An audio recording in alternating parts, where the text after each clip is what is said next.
To deliver today's invocation, please welcome Indianapolis Archbishop Charles C. Thompson. Let us pray.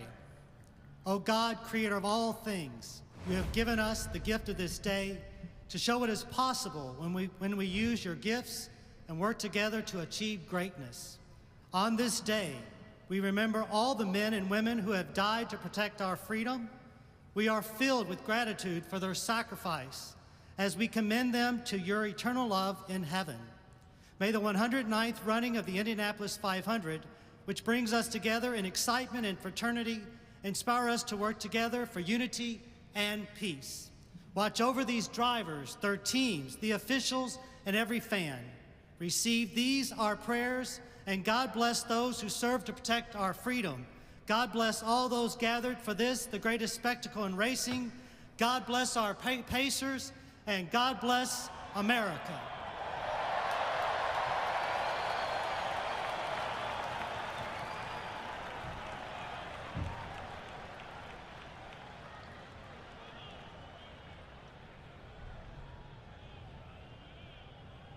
Fire and party.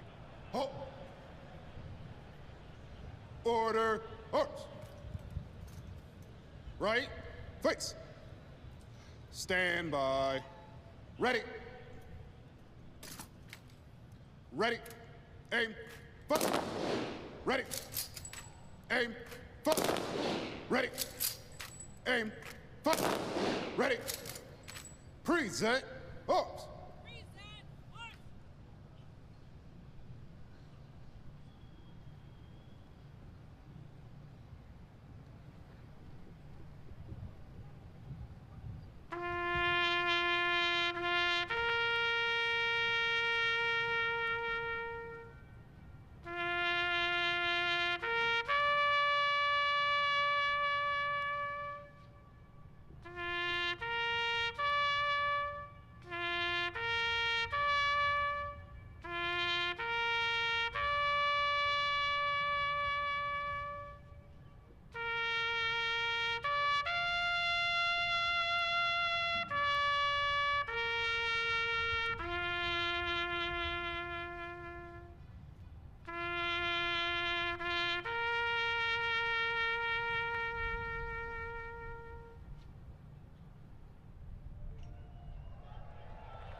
God Bless America was performed by 2024 International Opera Award winner Arturo Chacon Cruz.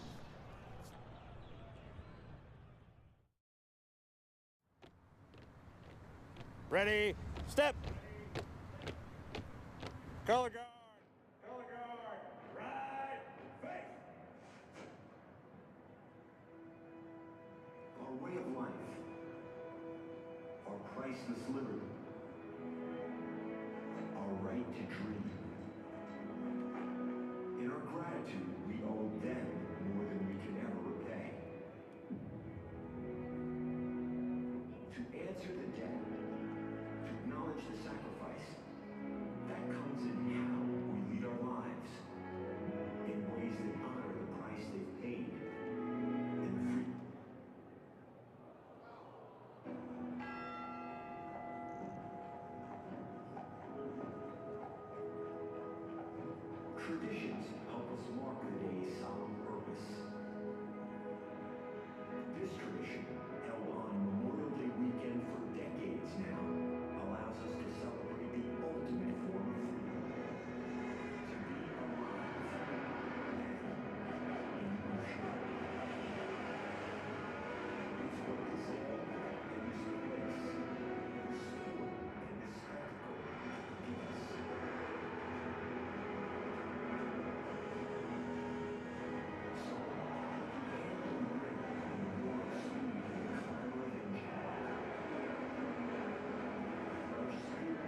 stand and remove your hats as 9-time Grammy Award nominee and 5-time Gospel Music Association Female Vocalist of the Year, Natalie Grant, performs our national anthem.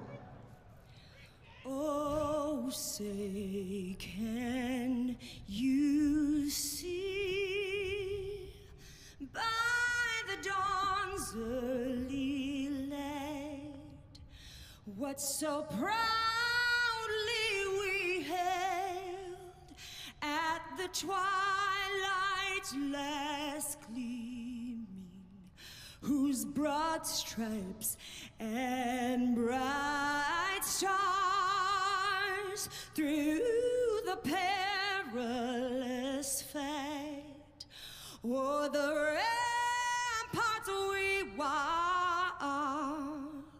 were so gallantly streaming, and the rockets' red glare,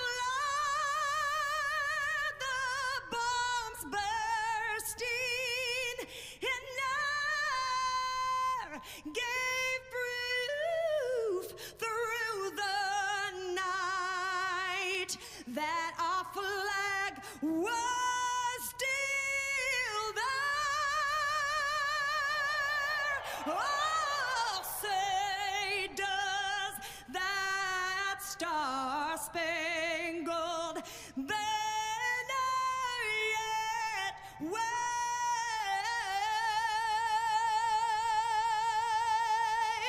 o'er the land of the free and the home of the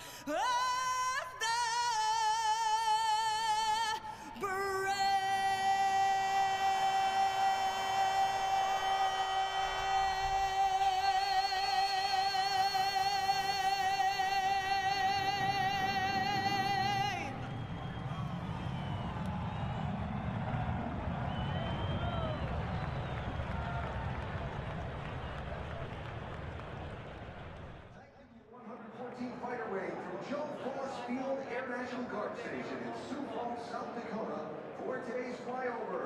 Major Brian Fletch Lieber, Captain Matthew Jockey Clay, Lieutenant Colonel Addison Clutch Harding, Captain Sam Uncle Rindell, and Major Brandon Laps Subron.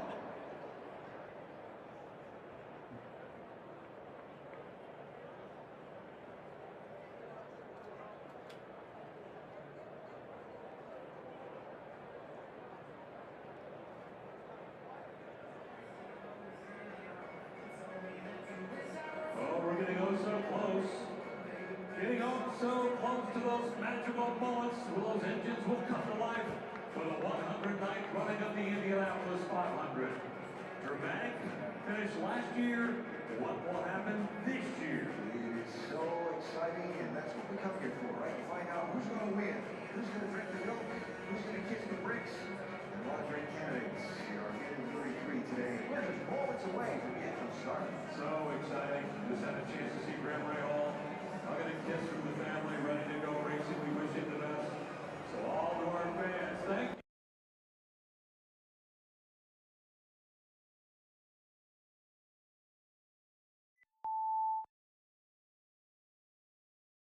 At Georgetown and Speedway, Indianapolis, Memorial Day Classic. Ryan Hunter Ray standing by.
Today, experience a moment in time that changed the course of history.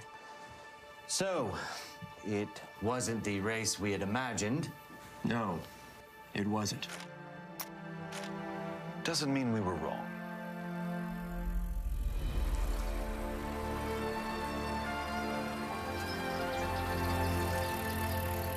In the heartland of America, ride with this visionary in a quest for speed.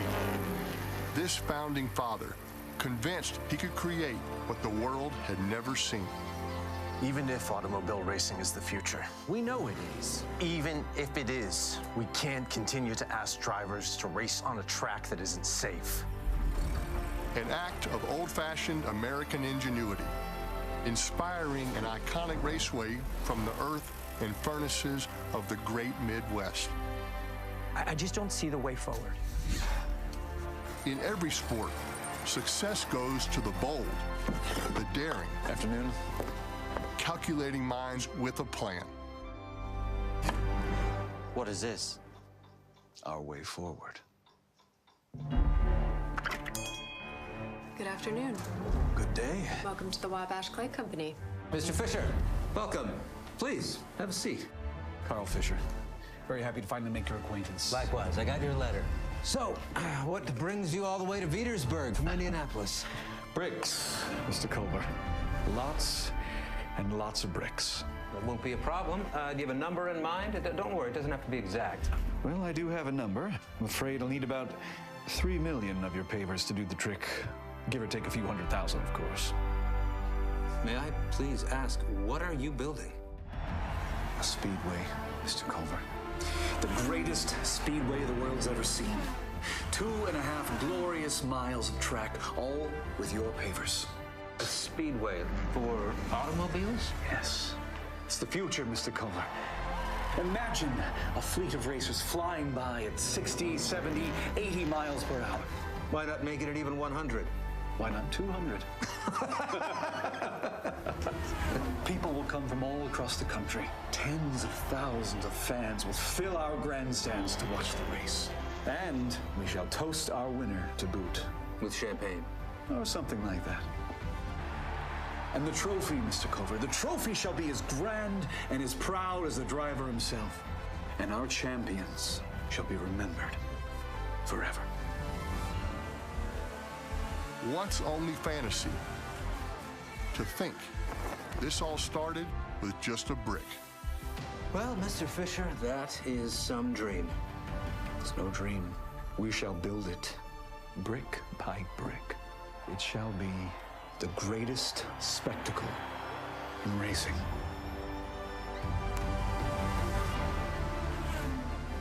It's May once again. For the 109th time, the sun shines on the brickyard. Welcome to the Indianapolis 500 on Fox.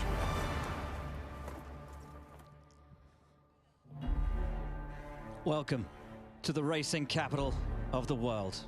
Welcome to the Indianapolis Motor Speedway for the 109th running of the Indianapolis 500. The grandstands are packed.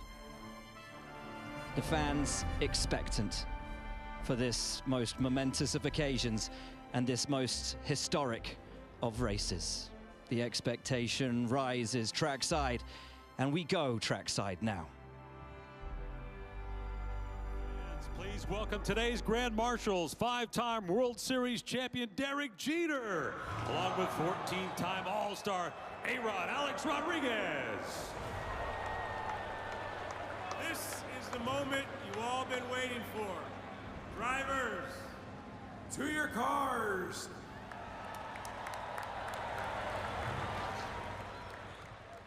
Welcome, welcome.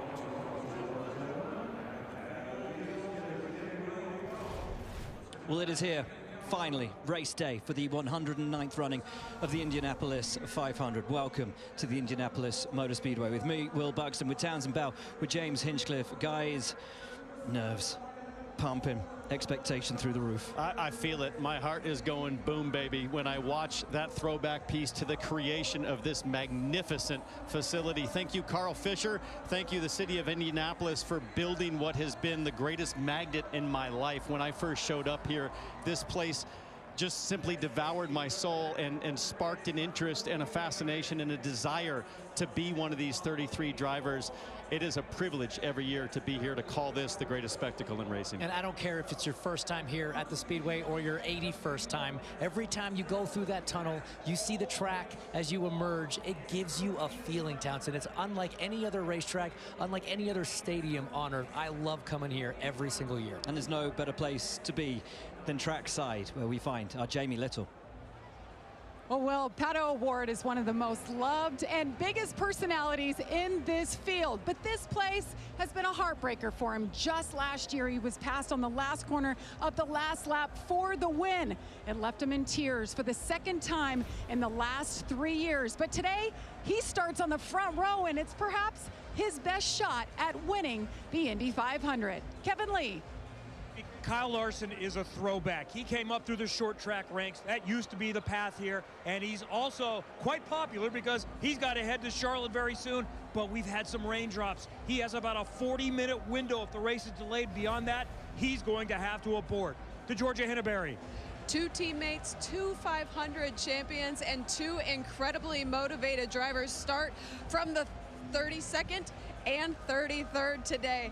Watch as their journey to the front of the field. All-American marching band to perform Back Home Again in Indiana.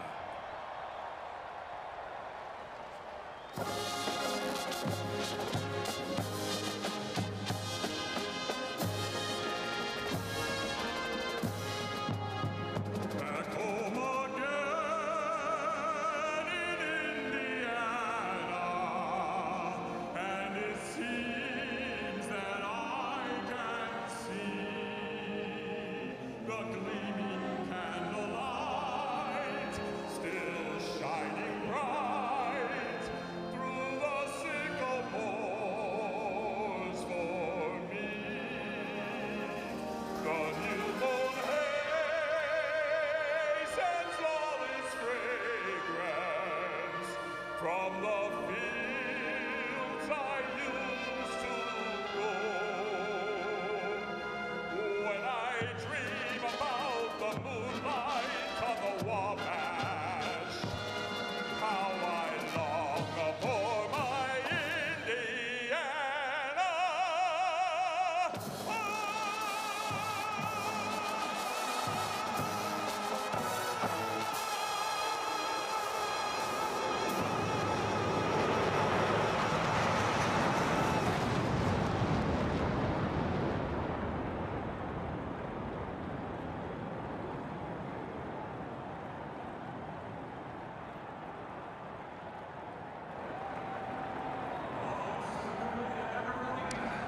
A song that means so much to this place and to this race. Goosebumps, guys. For me, it's my first time experiencing this. It is off the charts compared to anything I could have expected. It is so emotional just to be here on this day.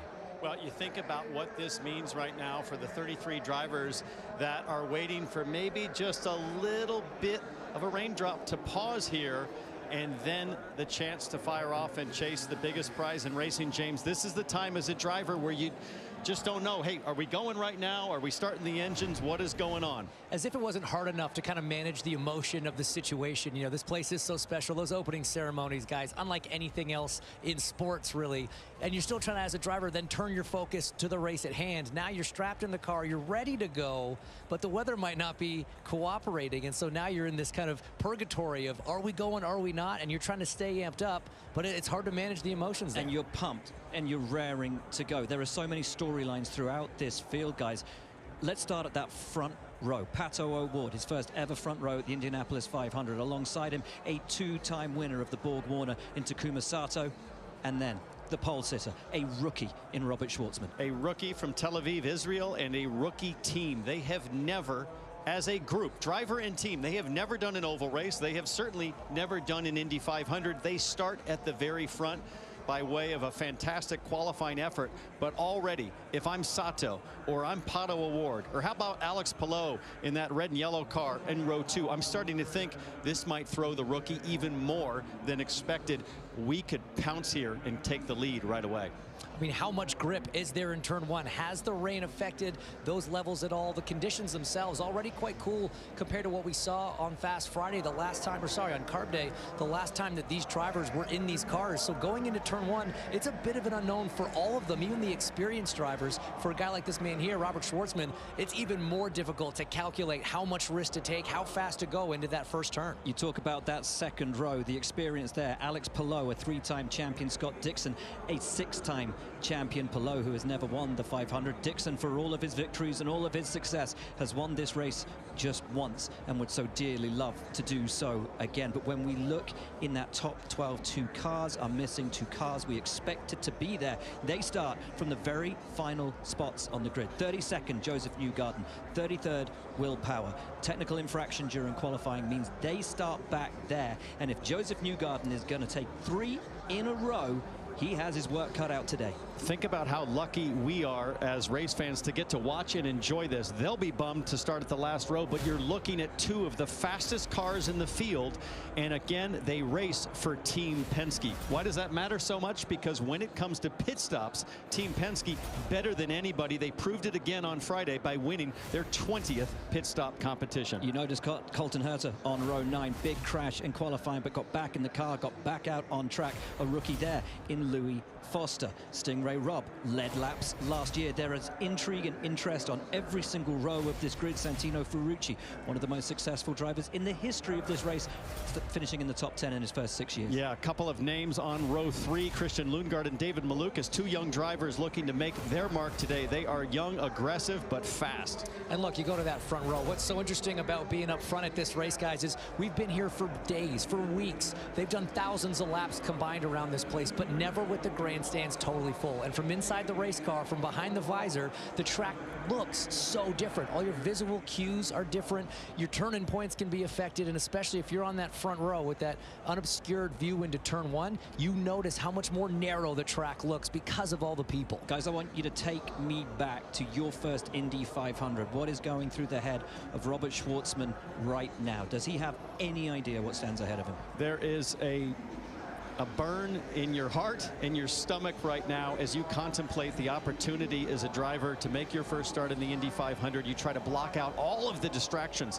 Robert Schwartzman has picked up 3 or 4 new sponsors in the last 4 days. They've flown in from Monaco, from Israel, from Los Angeles to support this guy. All of a sudden, he has hoopla around him for the very first time, and you have to block all of that out. But let's not forget, in any other racing series in the world, there is no such thing as a race weekend where you go 48 hours without doing anything before the start of the race. These guys haven't driven anything for 2 days. That is a big deal. We talk about the rookie, Robert Schwartzman, on the pole. A guy who most certainly is not a rookie is Helio Castroneves. At 50 years of age, he stands on the brink of history, James. He has already 4 Indy 500 wins to his name. Today, he could become the first to win 5. And he's doing it with the same team he won the 4th with back in 2021. And look, it had been since 2009 before that. That was his 3rd win. So a lot of people weren't sure he was going to make the 4-timers club. So when we talk about the opportunity and the potential of Helio Castroneves to win that historic 5th, yes, absolutely. Is he capable? Is it possible? The team knows how to do it. He knows how to do it. And this guy is one to watch every time we unload here at the Speedway. And this is the first sellout in 9 years. And we talked about Schwartzman having to focus in. Helio Castroneves, completely different. He absorbs and embraces the spiritual tsunami that is this place. So we're hearing that Pato O'Ward might have had some radio communication just a few moments ago, perhaps some coaching coming from the timing stand. Let's listen. Let's just take a second to realize you have one of the coolest seats in the world right now. Front row at the Indy 500. Let's have some fun today. Let's focus on the 5 car and let's go forward. Sounds good, baby. We've done this before. Let's get it. He has done it before It's broken his heart twice before. He's never started on the front row before. Is this Pato O'Ward's best chance to win the Indy 500? I think so. I mean, the starting spot, obviously that helps, but you can win from almost anywhere on the grid here. Josef Newgarden certainly is going to try that from the back row. But for me, the drivers have been talking a lot this year about how the cars are handling a little bit differently. They're a little bit more on edge, and no driver can handle a car around the speedway on edge better than Pato O'Ward. He proved that last year in that street fight with Josef Newgarden in those final 10 laps. I think the conditions, the situation, and the way these cars are handling plays into Pato's strengths. This is by far his best chance. And I feel like we haven't talked anywhere near enough about Takuma Sato, who has returned for a one-off drive here in the INDYCAR series on the front row for Rahal Letterman Lanigan Racing. He is a two-time winner. He is an all-or-nothing driver. What chances for Taku today? Well, he's a 48-year-old with 2 broken ribs right now off the back of a massive crash that he had in the April Open test. Completely destroyed his race car. The Rahal Letterman Lanigan team fully rebuilt that car. It is just as fast, seemingly, as the last one. That's impressive. But for Sato, this is the only IndyCar race he'll do all year. For him to drop in on a one-off, stick it on the front row with a legitimate shot to win his third is super impressive, and he just doesn't seem to be getting any older. He has all of the youthful aggression that defined the no attack, no chance mentality that got Sato here. Another couple of storylines I want to pull out. A look at Alexander Rossi, who starts in the top 12, won here on debut. And what about local hero Connor Daly? Starts alongside him. Every one of these 33 drivers has a story. Only one will win.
When you make a mistake, how little ground you give up, because you're going to make mistakes with the handling conditions on the car. And if you're a guy behind somebody else, being ready to take advantage of someone having that momentary bottle that makes them a little bit on the steering wheel, it's going to be fascinating to see how it plays out. The later a tire run we get, as the fuel load burns off, how things happen in the pack here.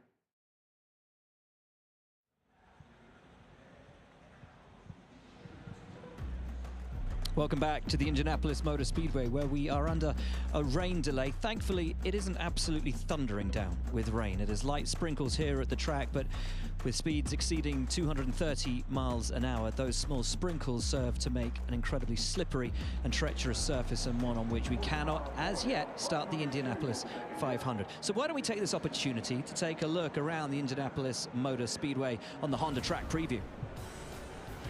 It is, of course, a 2.5-mile oval one of, if not the most famous racing circuit on earth. A perfect 4 turns at 90 degrees, 5/8 of the mile on the front straightaway, and down here in turn 1, it is rich with history. 40 years ago, Denny Sullivan spinning while trying to pass Mario Andretti. He comes back and wins the race. What about this back in 1992? The one thing you don't want to do is spin early in the race. Early in the race, that was before the race even started. This is where the race basically ended last year. That incredible pass from Newgarden on the outside of O'Ward into 3 on the last lap. Look for more moves down there today. And turn 4, boy, this is a memory tough to watch. Back in 2011, J.R. Hildebrand leading last lap, last corner, gets into the wall, handing Dan Weldon the win. And that run down to the yard of bricks, and your opportunity for racing infamy. The closest finish in history was back in 1992. It was less than 1/10 of a second. And the guy who came second that day, Scott Goodyear, guys, started 33rd and last, rose an improbable 31 places.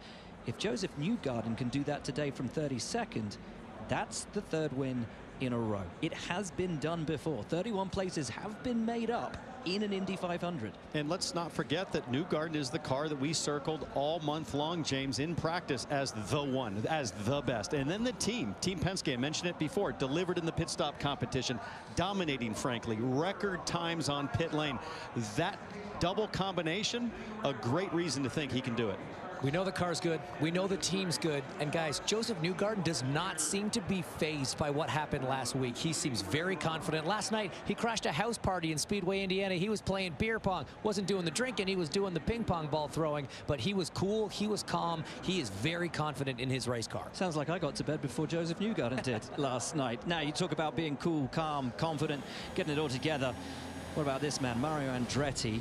Practiced in a brand new Lotus back in 1969. It crashed in practice. He didn't race it, but the car he did take, he took to victory lane. Mario Andretti, 1969 Indy 500 champion. And we just so happen to have the legend with us today. Well, there are legends scattered all through the Indianapolis Motor Speedway today, but we are lucky enough to catch up with Mario Andretti. Now, this is the 54th year that an Andretti has competed in the Indianapolis 500. What does the Indianapolis Motor Speedway mean to your family? Well, obviously a great deal. I mean, this is a rodeo, you know. We love coming back here. As a family, I think we enjoy so much here over the years, as you can imagine, since 1965. So, and we'll keep right on going as long as we can. Father to Marco Andretti now, Michael Andretti. Michael, what advice did you give Marco before he strapped into the car today? He doesn't really need more advice. I think he's got more starts here than me now. So, no, he's pretty happy with the car, to be honest with you. It doesn't have much the speed that he'd like, but the handling's good, and obviously to win this race you got to have a good handling car, so fingers crossed. Fingers crossed. Thank you, Michael. Thank you, Mario. Great to see Mario. Great to see Michael. Of course, Marco runs in his 20th Indy 500 today. No Andretti has ever taken victory at the Indy 500 since Mario's win back in 1969. They call it the Andretti curse. Can it be overcome today? Well, one guy who was a hugely popular winner here, TK, Tony Kanaan, back in 2013. One of the coldest Indy 500s in history. Started in P11, ran home. An incredibly popular winner. Today, though, he's the team principal at McLaren. And 9 top 5s in this race, and 3rd as recently as 3 years ago. We know somebody like you could always jump in the car, but you might have to. Who's more anxious, Kyle Larson or you? You are the reserve driver if it rains for 45 minutes. I think I've never thought I was going to experience 2 pressures. One is to maybe hop in the car, and the other one to help run 4 cars. But hopefully, looks like it's going to break out. But we want Kyle to do the 1,100 miles. But if not, I guess I'm ready to do it. What is the timeline? What are the circumstances that would have you driving the car today? We're going to play by ear. Obviously, he needs to leave here on a hard like 4:07 or something like that, like 4 o'clock. So we still have time. Mr. H is here. I'm available, but if he takes the green flag, obviously it's over for me or anybody. So hopefully this is what's going to happen. But the deadline for him to leave, it's up to us to decide. If it gets too late that he's not going to do that many laps and they want me to hop in the car, I'll be ready to go. And just a reminder, there are no more relief drivers, so you would have to start the race. What if he pulls away and it starts raining again and never takes the green flag? Have you guys looked into that scenario? Yeah, if it's just under the yellow, they can actually, well, probably park it, and then I have to jump in and start it from, you know, last. So we'll see. Hopefully, I don't want to play all the scenarios, Kevin, but it is a possibility. One more question. We know you're good at this. We know you're one of the greatest ever, but you've had 20-some laps in the car, not at full speed. How would you approach if you got in and raced the Indy 500 today with virtually no practice?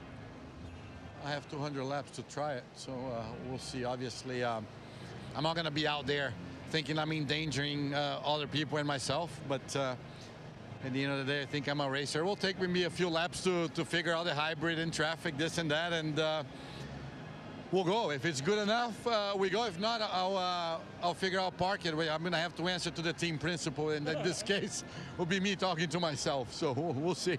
You know he's a racer. He'll be cautious, but if the car is good, Tony Kanaan would go for it no matter what. We've got a fascinating story with the number 17 Arrow McLaren Hendrick car today. Kyle Larson hoping to take the start here at the Indianapolis 500. They say the track chooses you.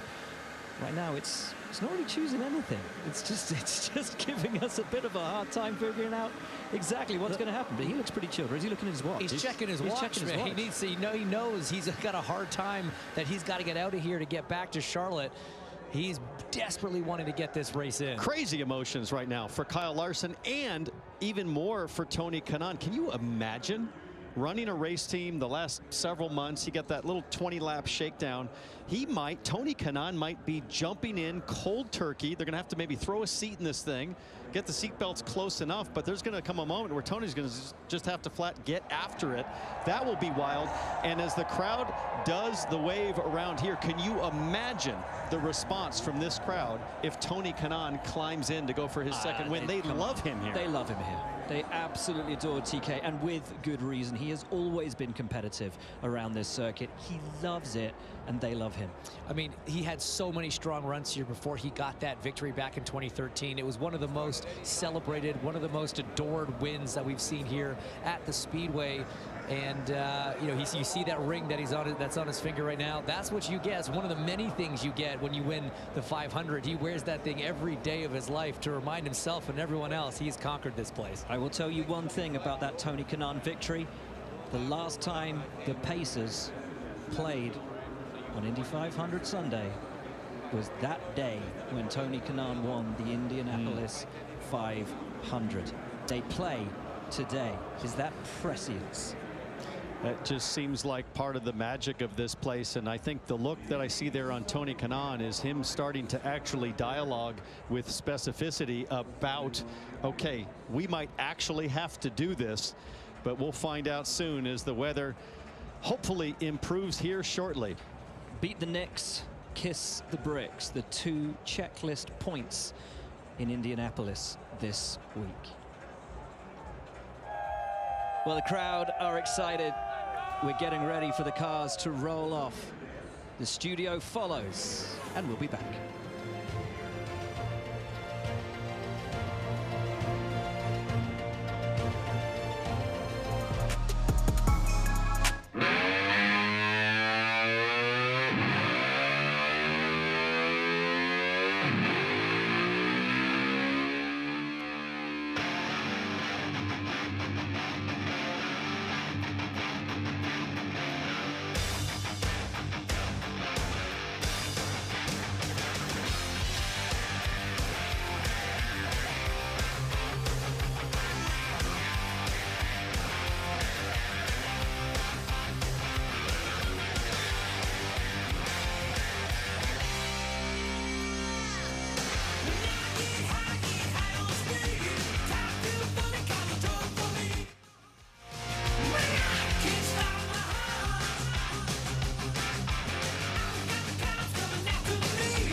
dream of doing things that have never been done before. It's our life. It's our addiction. It's everything that you want. That fire is constantly burning. The checkered flag of victory. There's one race on this planet that transcends sports, and that's the Indianapolis 500. There's no other racetrack like it. There's no other race like it. 500 miles, 400,000 people on the ground. Energy like you've never experienced ever before. It really is magical. Nothing like it. How dangerous it is, how fast it is. Oh, crash, heavy impact. It's the greatest race in the world. Newgarden is a two-time Indy 500 winner. Let's go! It's the biggest win of my career by far. I've been on the front row. I've been on the back row. I've been bumped out. I've bumped back in. You will never be forgotten if you win the Indy 500. Once you get that first victory, you just want the second even more. To have my face on that trophy with my heroes, it's amazing to be a part of that history. I won 3 in a row. You have no idea. I want it so bad. Win this race, you become immortal.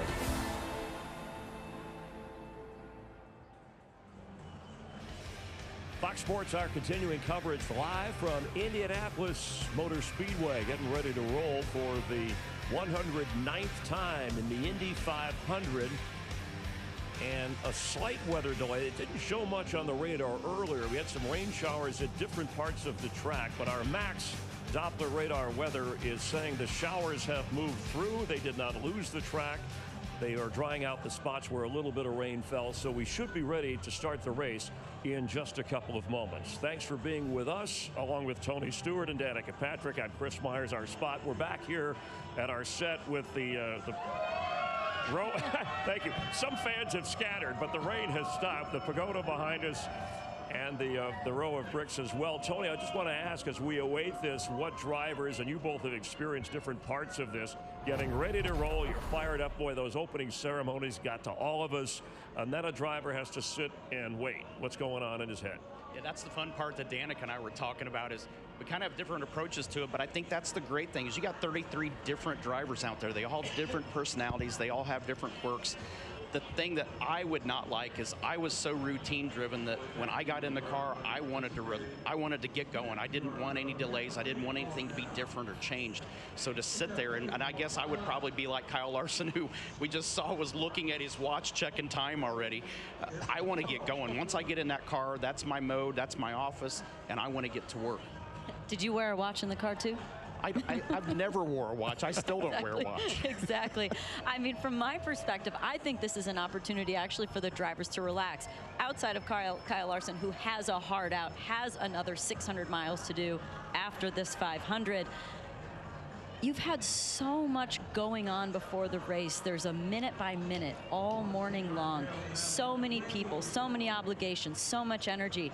You get to the car before you get strapped in. There's so many people there too. Now it's peaceful. They're all gone. You're just sitting in your car. You're making sure that radios work. Are you comfortable? Belt's all good. It's time to relax. So look, if this continues on, it does get a little arduous as a driver to just sit there very strapped in.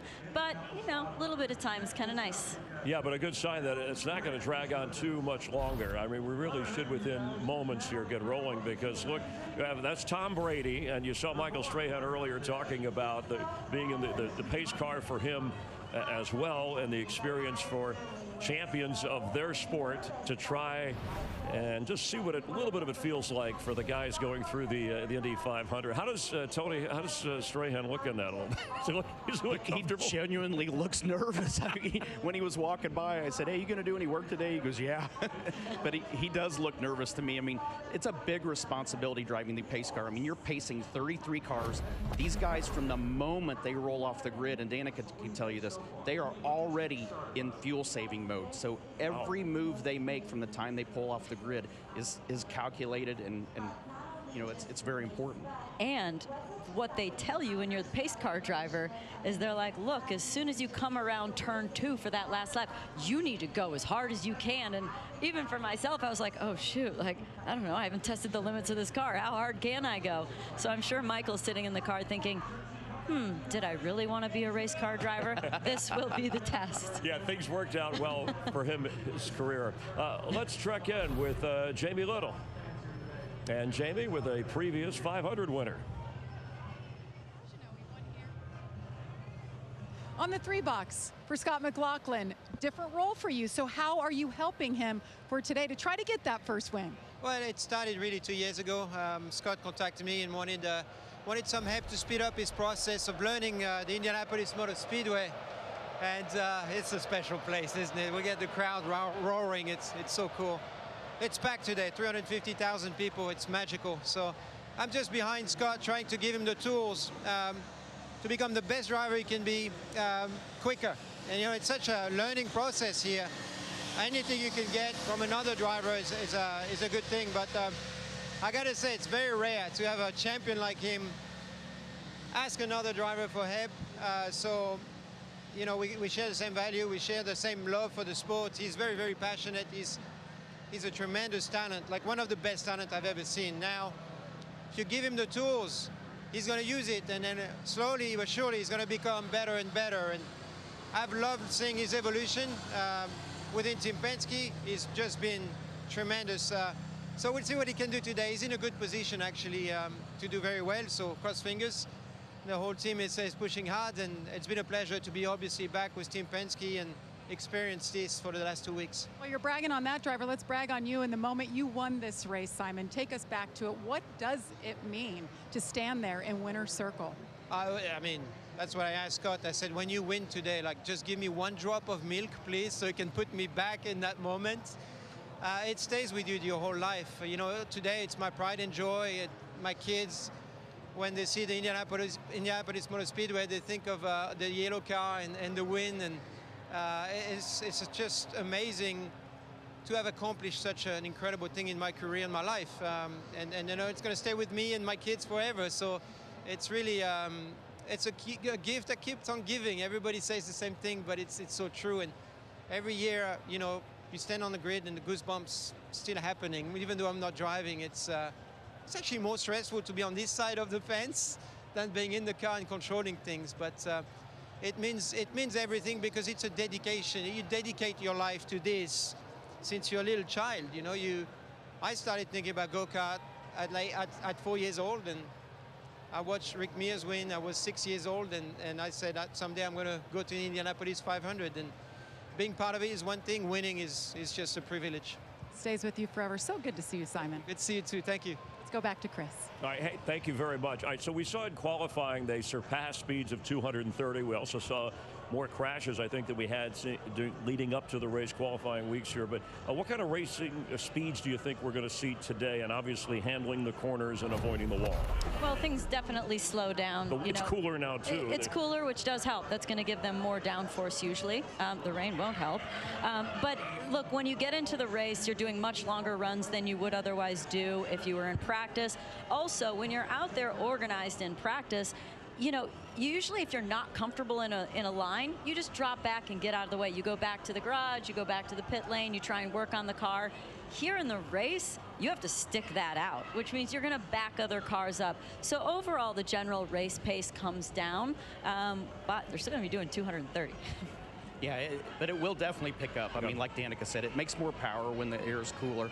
The track temperature being down is a lot more grip as well. So the pace could be higher than what we anticipated, but at the same time, there's still going to be those comers and goers. There's guys that aren't going to hit the balance perfect, because as the temperature changes up and down, then the car's balance changes with it. So everybody in this first stint's going to be thinking about the balance of the race car, and they're going to be feeling out and just kind of settling in this first stint. Yeah, as the drivers wait this out, you talked about checking their watch. I'm sure for Kyle Larson, right, he had that 40-minute window to try and do the double, something that you accomplished very successfully. So from that standpoint, in terms of his time and weighing on his mind, how difficult was that for you in terms of racing here, obviously, and then thinking, hey, I want to do well, but then I want to get to the next one? Can you block it out and stay focused in that moment?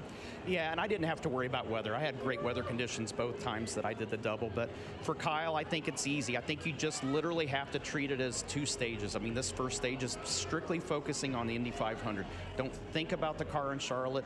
Don't think about what you have to do later in the day. Strictly focus on the task at hand. Once that's over, then you kind of have this little middle phase and intermission mission, I called it, of getting on the plane, getting hydrated again. He'll get an IV fluid once he gets on the airplane. He talked to me about the meal that he's going to have, a protein bowl, just to get some food in his stomach and get some energy back for the second half. But then once he gets to Charlotte and he lands, his mind will automatically switch gears without him having to think about it, of getting reacclimated to that Cup car, and it will take zero amount of time for him to get used to it again. He's not going to have salad on the plane. Kyle Larson is a salad lover. The bigger the salad, the better for him. Yeah. I mean, look, the good thing is, as a race car driver, once you're strapped in and you're going, you're not thinking about anything else. Your focus is completely on the job at hand. This is going to be the worst part. Right. The flight, sort of waiting it out. Can the jet go any quicker? Those are the things that are going through his head. But when it comes to the job at hand at 230 miles an hour, you're laser focused. Yeah, so these are the best drivers in the world, and when you think, hey, driving is driving, but the difference, and we know about the cars between a NASCAR and an INDYCAR, is it like just driving a car versus driving a truck? What's the best way to explain that in a very elementary way? It's like driving a tennis ball and driving a bowling ball. Oh, that's the difference. I mean, that's what I've always told everybody about the difference of driving here at Indianapolis. These guys can run wide open around this racetrack if their car is comfortable. You could never do that in a stock car. So imagine taking a tennis ball. If you want to make that thing change directions, you just bat it with your hand, and it's going to change direction. Okay. The bowling ball, you have to slow it down, then get it to change direction and get it to accelerate again. So it's drastically different, but this is not in his wheelhouse. This is not his normal feel. So thank God this is the first of the 2 races that he has to run. I think it's way easier to do the 500 first than it would be for him to have to run the Coke 600 first, then come here and run the 500. That's interesting. I never had you as a tennis guy. A bowler I could see. All right, but you did both. They drink a lot of beer in bowling, so it fits me very well. All right, let's... More of a pickleball guy. Let's check in once again with Jamie Little. Jamie? Well, look who I ran into. Michael Strahan at the front of the field. He is pacing the field.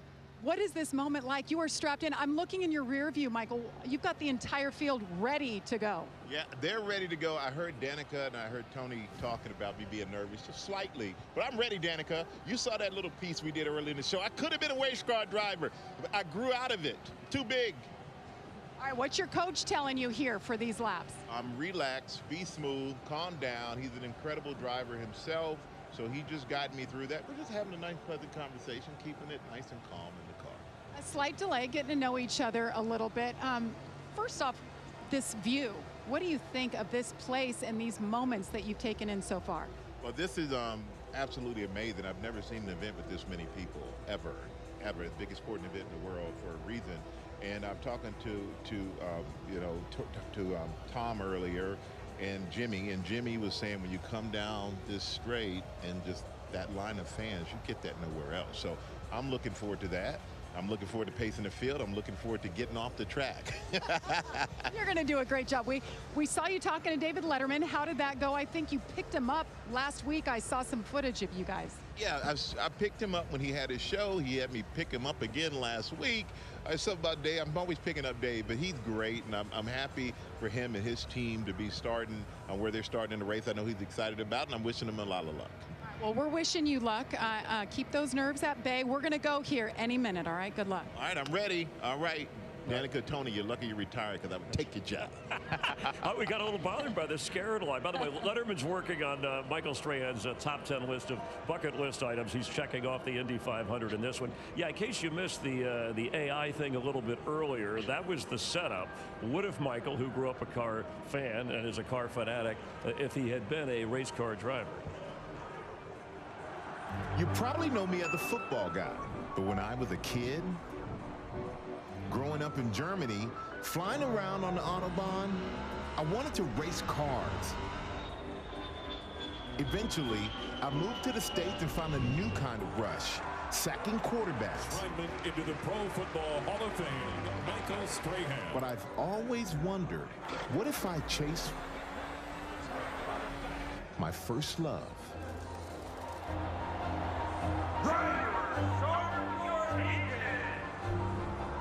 The target man and the target on his back once again. Mr. Perfect.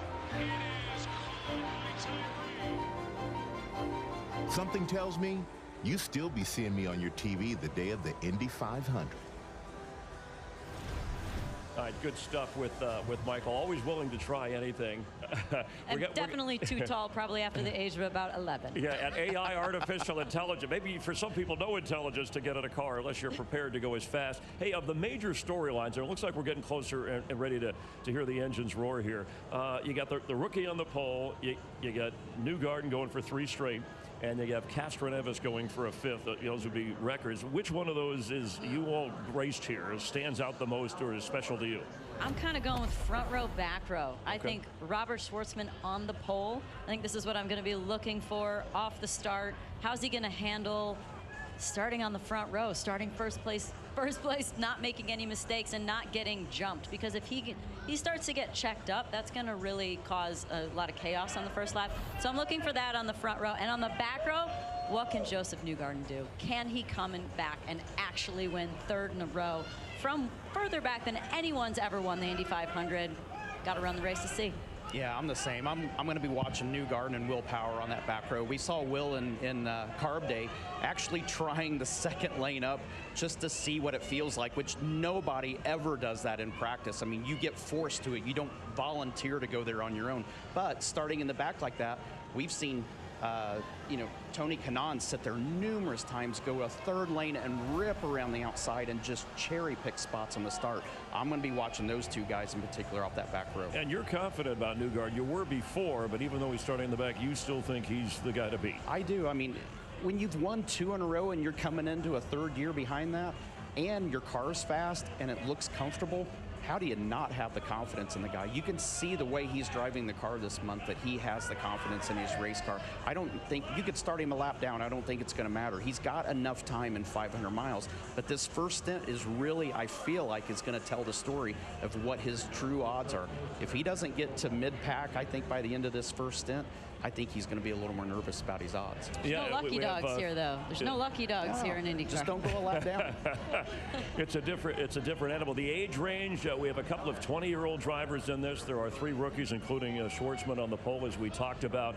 We have 8 drivers who have won the Indy 500 once before that are experienced, and we're getting closer to the command. We're within 2 minutes of the command for this outstanding event. And we thank you for being with us. Our live coverage continuing on Fox from Indianapolis Motor Speedway. To tune in a little bit late, it was because they had a slight weather delay, but the update on the radar, it wasn't there initially. It has moved through the track. They never lost it. They've cleaned up a few of the rain showers that are there, and we should be rolling soon. And the guys that'll take you through it, Hinch, Townsend, and Will, take it away.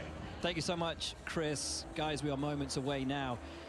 But who are you looking out for? Maybe a driver that we haven't spoken about yet today. Well, why not Scott Dixon? He's already won here once. He's a 6-time champion. He's the most successful driver in the IndyCar Championship in several generations, and he's a sleeper. He flies under the radar like a stealth fighter here, out of the hoopla. He's got a great Chip Ganassi car, an awesome team on pit lane. Dixon's one to watch. Look, if you want to take a little bit of a dark horse for me, Alex Rossi. That ECR team always has quick cars here at the Speedway. He won this race back in 16 as a rookie. He's had several great finishes since then. This could be the magic combination. This could be the magic day. Starting inside the top 12, I think he's got a great shot. I like both those picks. For me, it's the guy starting alongside Alexander Rossi, Connor Daly, local hero. And of course, the last time we had a Pacers game on Indy 500 Sunday, and it was cold like it is today. Tony Kanaan, who started where? 11th, exactly where Connor Daly starts today. It is going to be a thrilling day of racing. We are not far away now, folks, from the words that we have all been longing to hear. We had a small rain delay. That rain has now passed.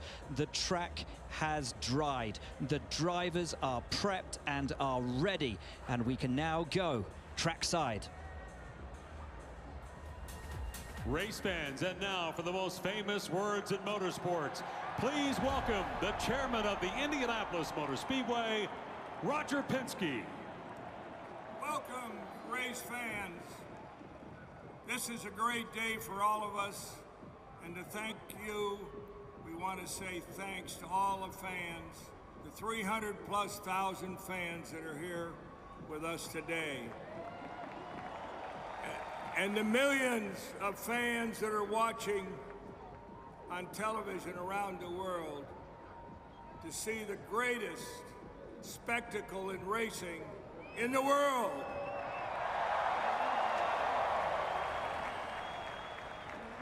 As many have said, this is a day of honor. We honor the men and the women and the first responders that keep our country safe and secure. Drivers, start your engines.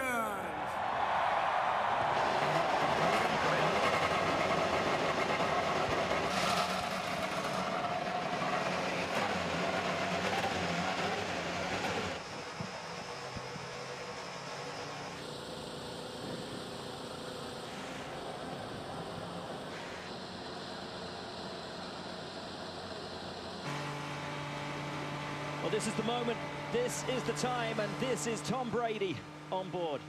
Hey, Tom, it's Townsend Bell in the Fox booth. You got me?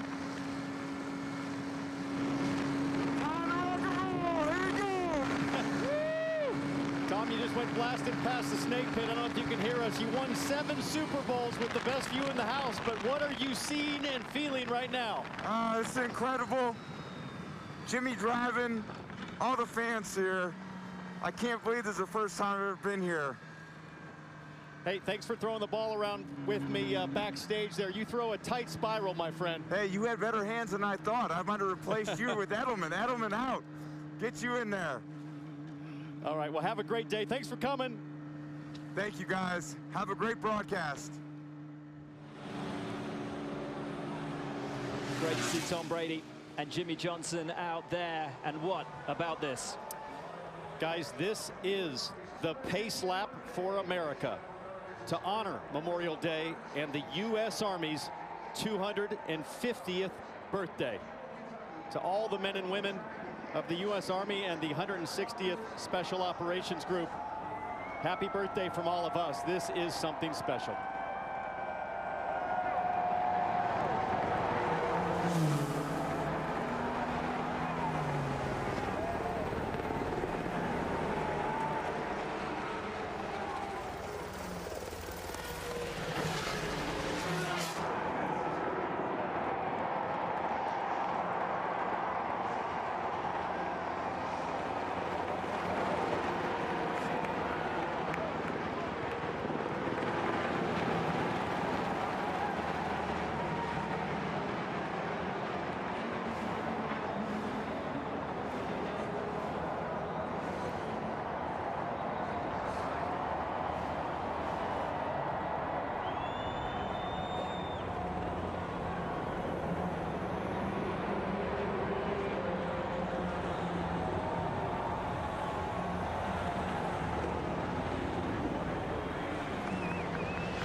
Wow, what incredible scenes here at the Indianapolis Motor Speedway, and what a moment. I mean, this place was born to test one thing, James. How fast can you go? And I guess the second thing, of course, how big are you going to go to win the biggest prize in racing? Your starting grid along the bottom of your screen. There, your back row. And some famous names back there, and all the way littered through this field. Every one of the 33, an equal opportunity. And this is why they do it, guys. These shots of the grandstands, the people here, this is what makes this race so special.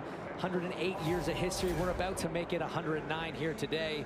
And just seeing the place absolutely packed to capacity for the first time in 9 years, it just gives me chills. And talking about chills, we're going to go down to Michael Strahan in the pace car. Michael, it's Hinch up in the Fox booth. You got a copy? I got you. All right, we saw AIU driving the Indy 500 back at the top of the show, but now you're doing it for real, buddy. How does it feel out there? I'm doing great, you guys. I got the great coaching here with me. This car is amazing. We are doing 105 miles per hour right now. Do I punch it coming out of this one? Not now. I got one more. I'm ready to punch this thing. But we are moving pretty good. I love the enthusiasm. It looks smooth as silk out there, bud. You've been on the field for Super Bowls. You've seen big crowds, but being there in front of 350,000 people, what does it feel like for you? Oh, it feels amazing when you come down the straight and you see, I've never seen so many people in one area in my life. It is absolutely incredible. And I mean, this is a thrill of a lifetime, something I never thought I'd experience, but I'm glad I am experiencing it. And I am also realize I'm not meant to be a professional racer, but I am meant to come out and do this at least once in my life and take it off the bucket list, and I thank those who made it possible.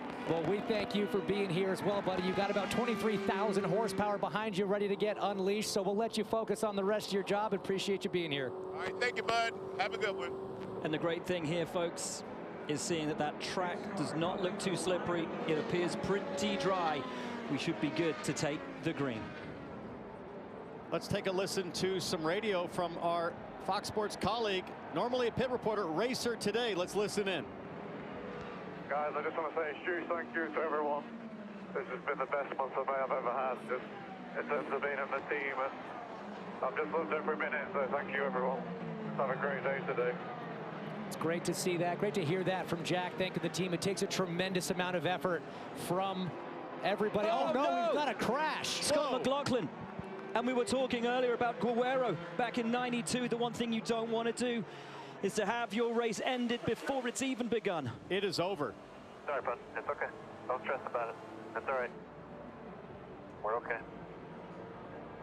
1992 was cold like this as Scott Dixon, the #9 PNC car, smoking, and you have to wonder, was there contact or is that moisture on the track? And maybe there was still some moisture from McLaughlin in his spin, but his left front suspension is destroyed. His day is over. Scott Dixon is on fire on the left rear. What has happened out there on track between these two? It's his time, Scott. Two of the favorites coming in, two very strong contenders. See massive fire inside the left rear tire there at Dixon. That's in the brake system. It's behind the left. He didn't pit. We heard the call over the radio to pit this lap. They left him out there. That could be a huge issue as we see the devastation on Scott McLaughlin's face and his body language. And that is what it means. That is what it means to have your dreams wrenched away from you before you've even had an opportunity to make them real. Galling. Utterly galling for Scott McLaughlin. And I wonder, guys, Scott Dixon on row 2, McLaughlin on row 4, how could they have come together? They're 2 rows apart. Well, we don't know if they had contact yet, but let's get a report maybe on what's going on with Scott Dixon's car as the EMR safety team goes to work on McLaughlin. Kevin? So listening to the #9 radio, it does not sound as dire. They need to just cool the brakes. Michael, his strategist, is telling him, let's just cool the brakes. It's all going to be fine. They are not planning to pit at this moment. And they have the benefit. Felix Rosenquist, who's right behind Dixon, can radio in and get some information because there's a relationship between Chip Ganassi and Jim Meyer. Here's what happened with Scotty Mack. We ride on boards with McLaughlin warming his tires. Oh, no. Oh, no. Warming his tires, swerving just to put some temperature into the rubber and just loses it. The track is cold. The tires are cold. These cars are set up to turn left. They don't do straight very well, Townsend. And when you light up the rear tires to try to get a bit of heat into them, it is so easy to have that happen. Well, especially if there's any of that residual rain moisture on the racetrack. And for Scott McLaughlin, the worst feeling I can possibly imagine as a racing driver. Trying to come to grips with what seemed like the most bizarre moment of his life. Jamie, the 3 out. Yes, I just talked to his strategist, Ben Bretzman, and he said exactly what you guys just saw. It's a cold track. He was trying to warm up his tires, swerved too much to the left, hit the inside wall, and I just asked him, is there any chance that can be repaired? He said, no, we are done. And obviously, with the cars still circulating, laps are counting now. So the lap count has begun at the Indianapolis 500, even though we haven't officially started yet because, of course, you only have a set number of pace laps before the race officially begins, but it is behind the safety car and under caution lucky for Dixon to be able to get that out, because had the diffuser, the carbon diffuser, actually gone up in flames, now the whole car is alight. So it was a gamble, but it's paid off, as we understand Dixon's left rear braking system has cooled back down as Scotty Mac's Yellow Submarine, the Pennzoil #3, goes back to Gasoline Alley.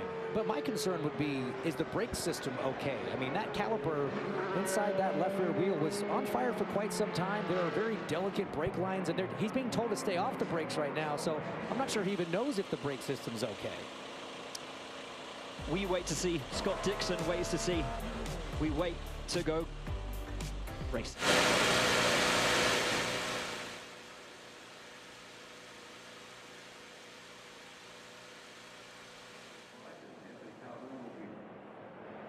Let's go down right now for an update. What do you got for us?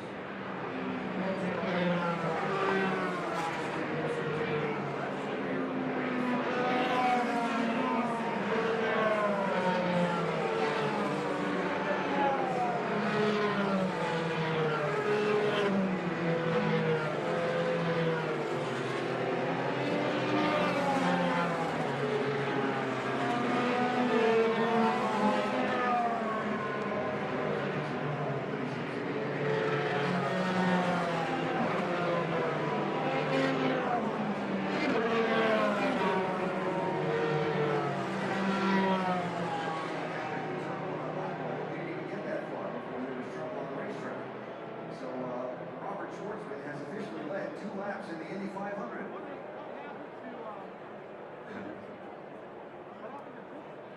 This car's still on.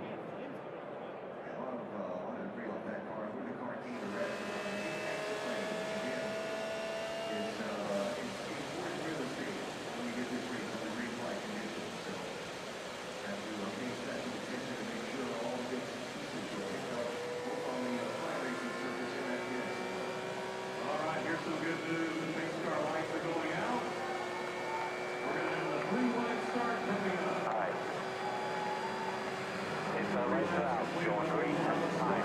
The race is running starts. It's complete. And will be a 3-wide race start.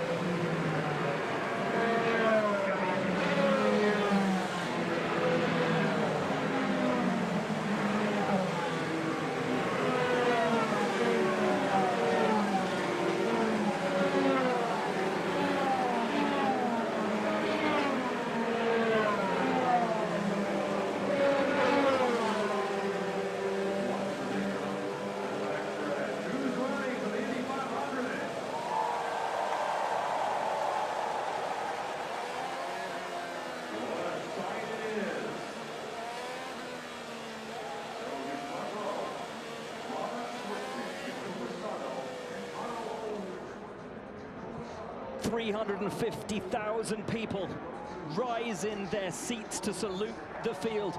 The 33 who have earned their right to contest the greatest spectacle in racing, to mark their name in history and take their date with destiny, to etch their name into racing immortality. And as they round the final corner, we prepare for the 109th running of the Indianapolis 500. Can't think of more difficult circumstances for the rookie Robert Schwartzman, but he gets after it in anger. Sensational start for the rookie Robert Schwartzman. Pato O'Ward topped up underneath him already, and O'Ward has a look to the outside into turn 1, but Schwartzman will lead the field from the pole. Side by side back there, Alex Palou going around Rosenquist. Puff of smoke still out of the back of Scott Dixon. As side by side they are, a crash and one. Marco Andretti got together with Marcus Armstrong. There's Andretti in the 98 car. Steering wheel off. Means Marco's all right, but obviously intense damage to the left rear, to the right rear. And the curse continues at Indianapolis. His 20th start, and absolute devastation for Andretti, for Mario, for Michael, most importantly, for Marco. And what an eerily familiar resemblance to the 1992 Indy 500. A car crashing on the pace lap. We've had that with McLaughlin, and an Andretti into the wall. Let's see what happened to Marco all the way in the back. 5 wide there. Yeah, he gets hit by Jack Harvey And then Armstrong, just an innocent bystander. Marco tried to hang on to it. It's so tough. Marcus did well to keep out of that. Looked to me like maybe the 23 of Ryan Hunter-Reay moved up a little bit, got into his teammate Harvey, and that's what forced Harvey high as we get a late shot here of Marco trying to save it. He was sideways, thought he might get it. On board as we see Andretti spin and in the wall and out of the Indianapolis 500. Absolutely devastating for him. And like you say, T-Bell, if Jack got moved up the track, it's so hard. You're trying to look forward. You're trying to assess the cars that are in front of you. Your spotter up on the turn 1 grandstand is radioing to you, trying to kind of paint the picture for the cars that are around you. So your eyes are forward, but your brain's trying to, again, assess where the cars are around you to make sure you're giving everybody room. And sometimes room just runs out when you only have so much racetrack. Marco climbs out, not even making it through one corner of 800 today. He waves to the crowd. Now watch this. Watch Ryan Hunter-Reay there move up a little bit. And Jack Harvey, he went to avoid Hunter-Reay, but I think he expected Hunter-Reay to keep coming up. It might have been a bit premature there from Harvey. But let's take a look at an onboard again. Onboard with Newgarden way back. Smart move from Newgarden, just hanging back, assuming that maybe there was going to be some incident in the first turn. Boy, that is a veteran play there for Newgarden, trailing way back. And even though it's slow, it's first lap of the race, that's still a good lick of the wall. First back-to-back DNFs for Marco Andretti in his Indy 500 career. And the devastation will come because this is his only race of the year, and it means so much to him, so much to his family. And these guys went through so much on qualifying weekend, having to go into bump day and make his way into the race. And as we sit under caution, one of the big stories, Scott McLaughlin already out of the race from the warm-up laps. He's standing by with Georgia. Scott McLaughlin's day is done. How do you dissect a moment like this? Rookie, I don't know I really have no idea what happened. Just really upset for my team. They built me a fantastic car again. I'm really sorry to my sponsors, my fans, my family. I don't know what happened. I can't believe we're out of the race. I just had so much hope today, and yeah, it's by far the worst moment of my life. So I'm just, I know it's probably dramatic, everyone's whatever, but it's just like I put so much into this race. Everyone does, and I'm just didn't even get to see the green flag. Devastating moment for Scott McLaughlin. And this is the thing, isn't it, guys?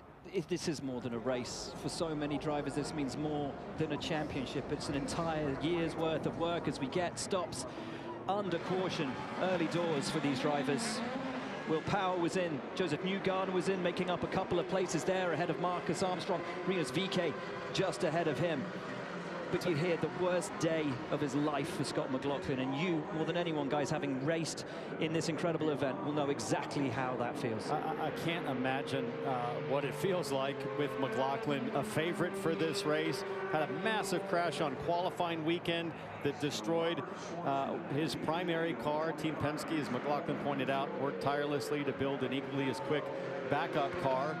He's starting inside the top 12, and for it to go down like that, James, is just, it's impossible to put into words what he must be feeling. I mean, it's so hard for a driver to reconcile, with that kind of thing. As you said, didn't even take the green flag. It's not like you can talk about the lack of downforce back in the field, or maybe the track conditions are a bit off once you're up to speed. But look, greats have done the same thing. It is not an uncommon thing to see on ovals. It is just, it's a tough one to swallow. I will say this, though, Will. Track temp at 72 degrees. We haven't seen an Indy 500 with a track temp that low for a very, very long time. The last I can think of, 1992, which is where Roberto Guerrero, as you documented, spun on the backstretch on the pace lap before the green from pole position, no less. And it was a day filled with many cautions because of the low track temperatures. How much will that come into play when we finally get back to racing? Here's the news, though. Robert Schwartzman from pole managed to hold off Pato O'Ward for all of well, what was it, 1.5, 2 corners until that caution came out for Marco Andretti. But it was a good start for the rookie, did everything he needed to do, kept his head and his wits about him. Now he has to contend with his first Indianapolis 500 restart. That's true, but this is a lot easier to deal with than taking the field to green 3 wide. Schwartzman will have tire temperature in his Firestones. Through turn 3, the field single file as Schwartzman prepares to take the 109th running of the Indianapolis 500 back to green. He weaves to try to get that final bit of temperature back into his tires. When does he pull the pin? It's now that he floors it. Schwartzman through turn 4, and we're racing once again at the Indianapolis 500. O'Ward tucked up in the toe, wants to have a look around the outside of Schwartzman into turn 1, and O'Ward will lead. Behind Sato, got a bit of a slow start. It gave Dixon a chance. He got blocked by Rosenquist, who gets around, and now on the outside, it looks like, is that Ericsson trying to make a move? I see Alex Palou now rounding turn 2 in that yellow and red DHL car with a good run on his teammate Scott Dixon. And now Takuma Sato looks to make the move on Schwartzman. Sato goes to the high side. Sato to second, Schwartzman down to third, Rosenquist next. Then it is Marcus Ericsson. Alex Palou has made his way past Scott Dixon. Then it's Malukas, Alexander Rossi, Connor Daly, Santino Ferrucci. Single file right now, but all still very close. Defensive move from Malukas as Rossi tries to make a move. Schwartzman under threat now.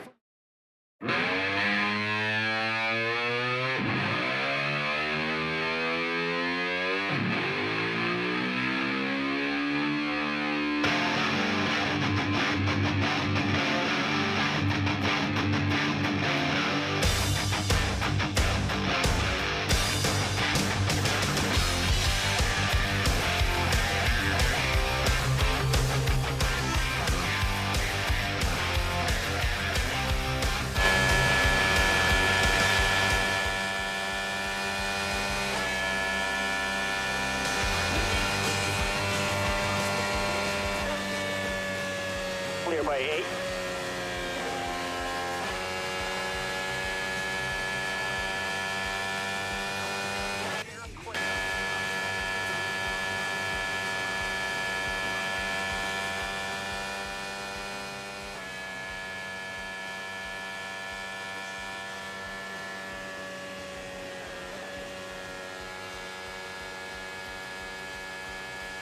Back.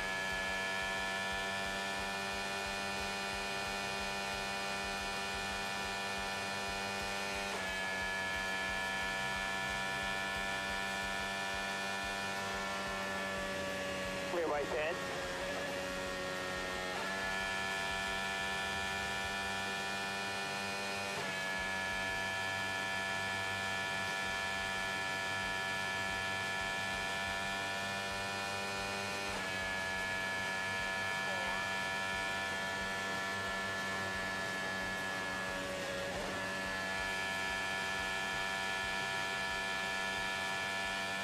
By 12.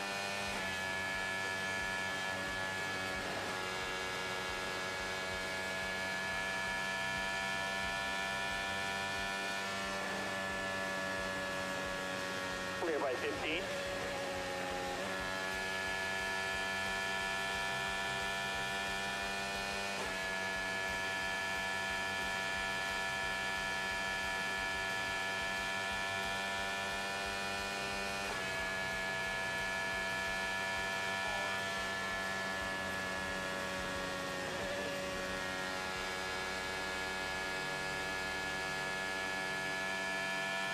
By 8.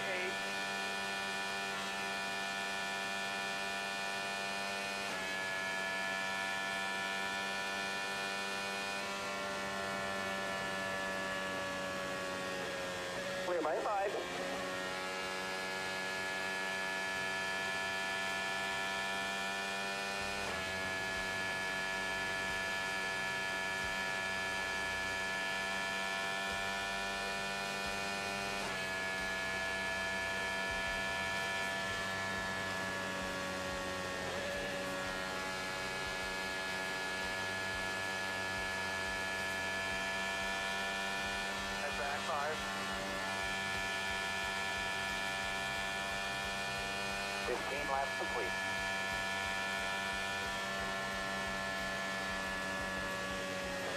Clear by 3.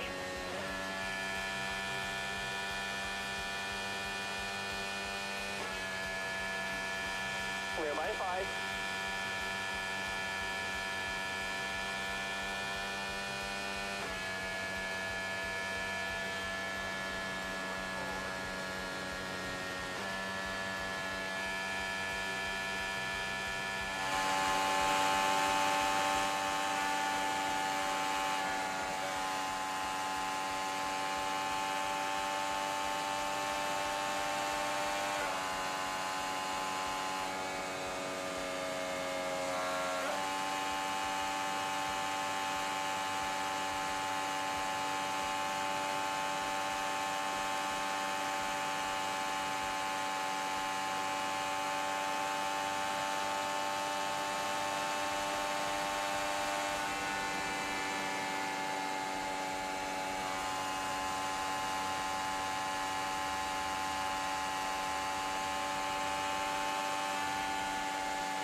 Let's do a deploy out of turn 2, deploy out of turn 2.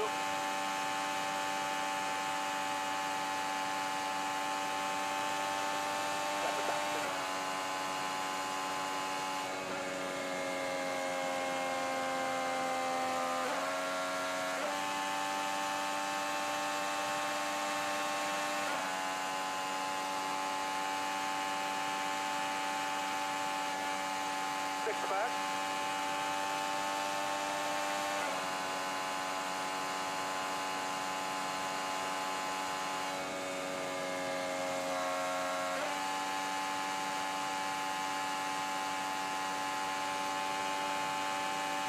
Yellow, and first and take on the side.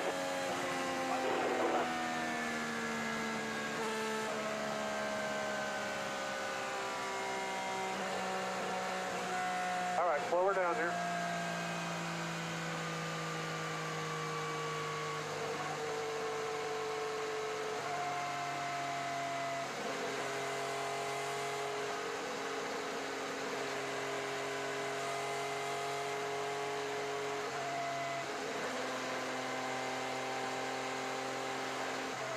Christian, how bad is your visibility? Can it clear up any? Negative.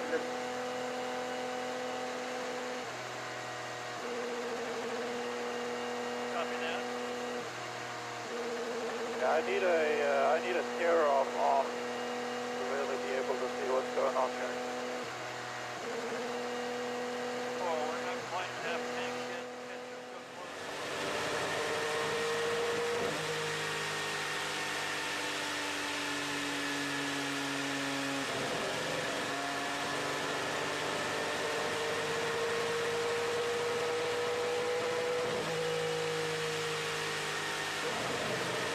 All right, we're not sure if they'll open the pits during this or they'll wait for conditions are better, but when they open up, we're likely coming in.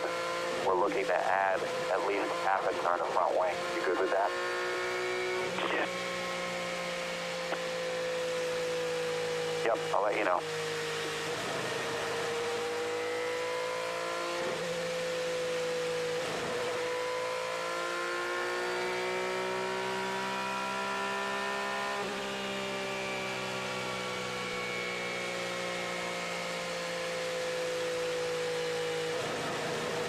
Can I use the clutch?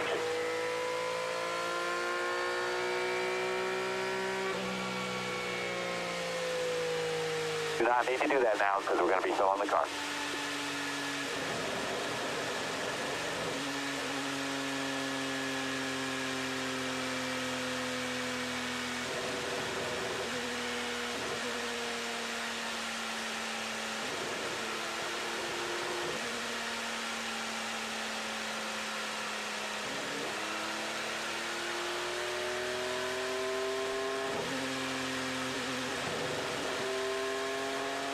There are 20 laps complete.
lap complete. Once you 1 lap complete. Monitoring that. We'll keep you posted. It's on the front right. Okay, copy that.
All right, Alex, we just need some more revs out of the engine. The temps up. We're not worried about fuel.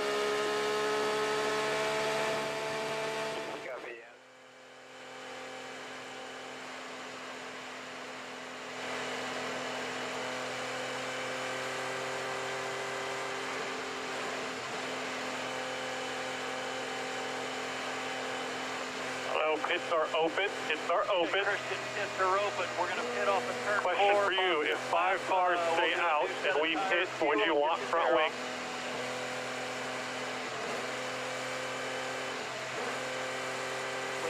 Be understood. You will have an open box in.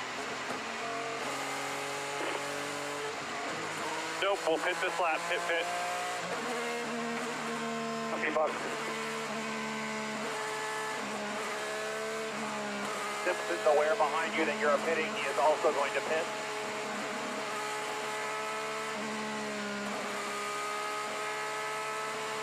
Christian, we will have a... Make sure tools are where you want them. You'll be coming around pro.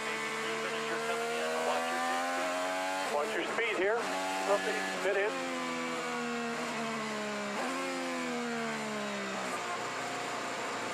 Pit lane coming to you.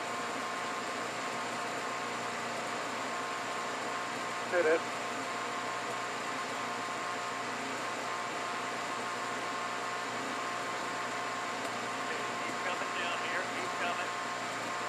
All right, bag and waving.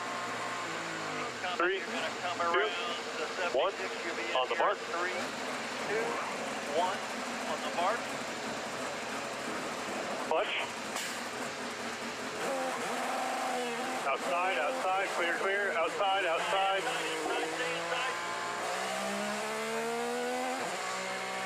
And tools if you need them. Got Pro following you out. Kirkwood ahead.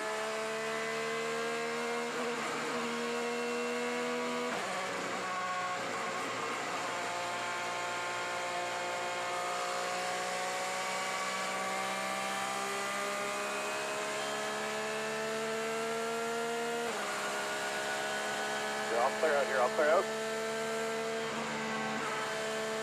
Field the field to the exit of turn 3 now.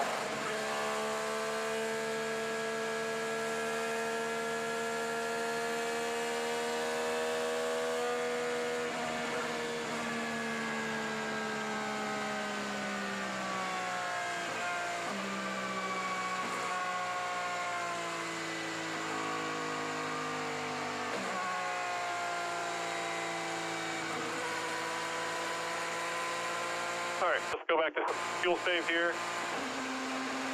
So there were roughly 6 cars that did not take that. Did we tell race control to not slow down on the main straight? That's kind of dangerous. We're coming at speed. Copy that. So there were 7 cars that did not take that. 7 did not take that. We are P3 on our strategy. P3 on our strategy. You have Pato, Eric ahead of you, Pro, Palau behind you. Copy.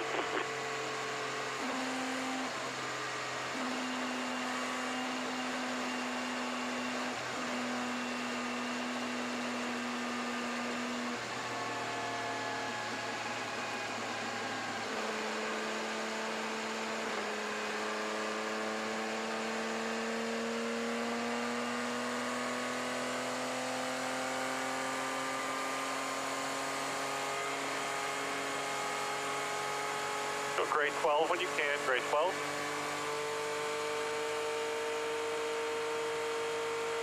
Not sure how long it'll be, Christian, but let's go map 10, put some heat in it.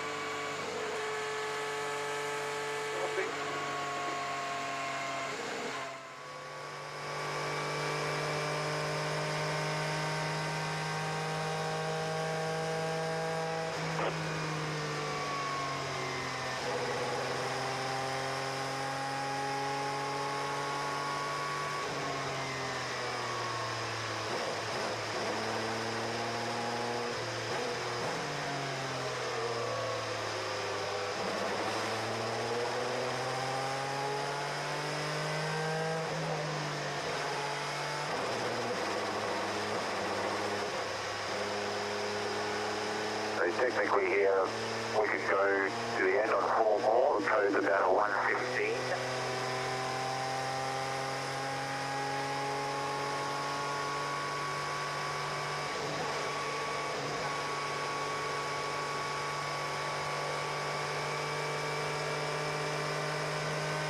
I think just keep saving here as much as we can, and then we can make a decision as we go.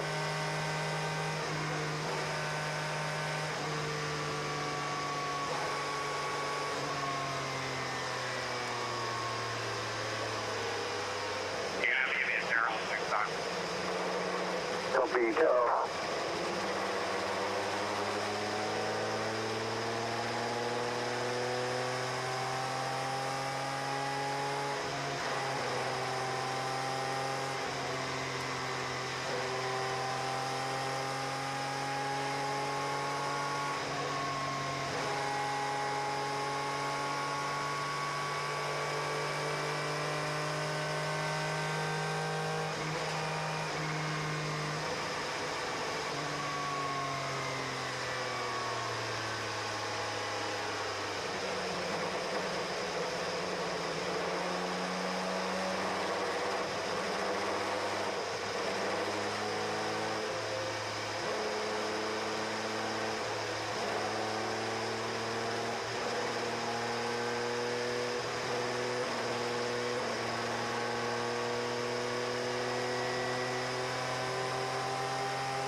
right, next time by will be green. Copy that.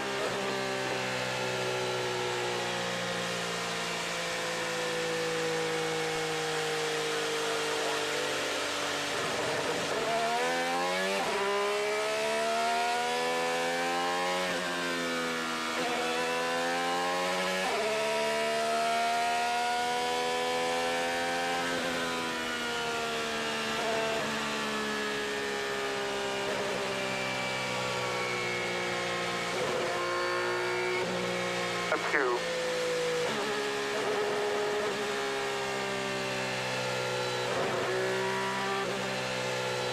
Here's in the middle of the back, going slow. Mixture 2. Peter is steady. So you're going into 4 now. Barry's got you. Let's be ready.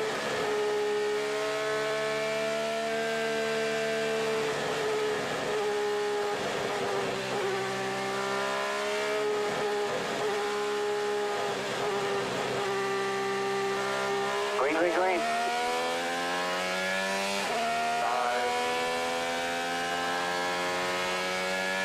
Inside, 4 wide. Inside, there's car popping outside. Inside, inside, outside, outside, 3 wide, 3 wide, 3 wide, inside. Clear inside, all the way down, all the way down. Just the one inside. 2 wide. Still one inside. Still one inside, clear there if you want it. Inside. Looking outside, outside, outside, still there, still there, still there, still there. You're clear. Still there, clear, clear, clear.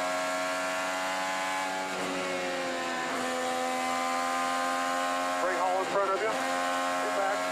Clear, One back. you want One back. One outside, one in line with you. Outside. Outside. Still there. Clear. Clear by 3, driving right. Through to your head. Like this.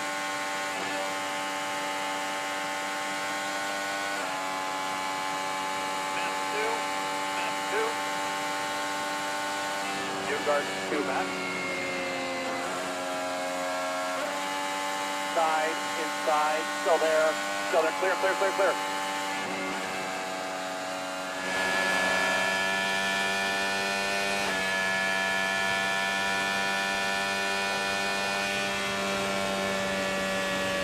Clear by 3.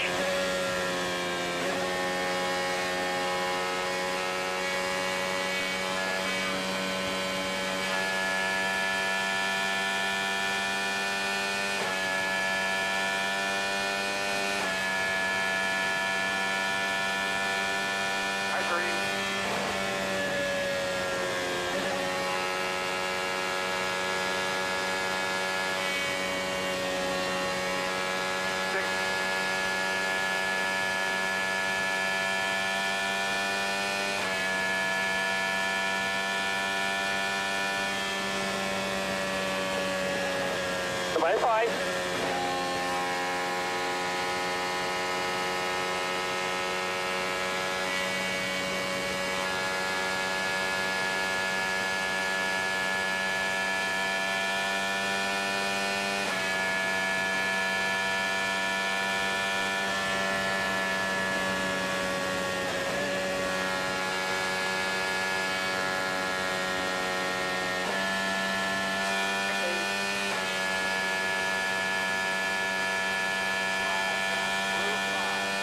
P11.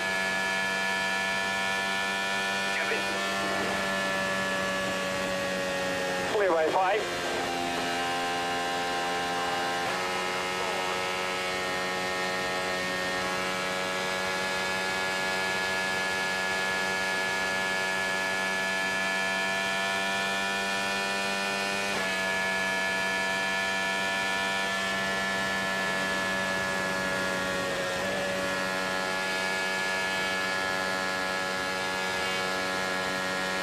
Right 10.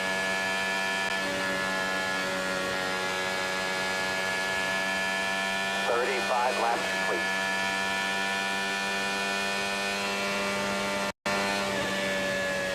Clear by 8.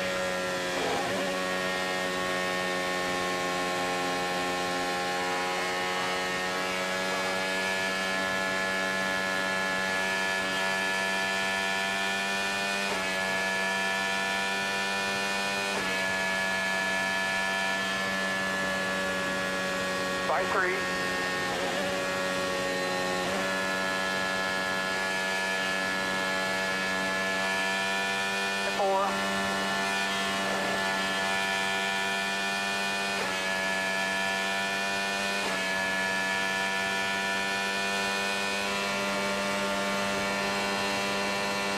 Side, inside, clear. Clear by 8. Work on the timing. Clear by 8.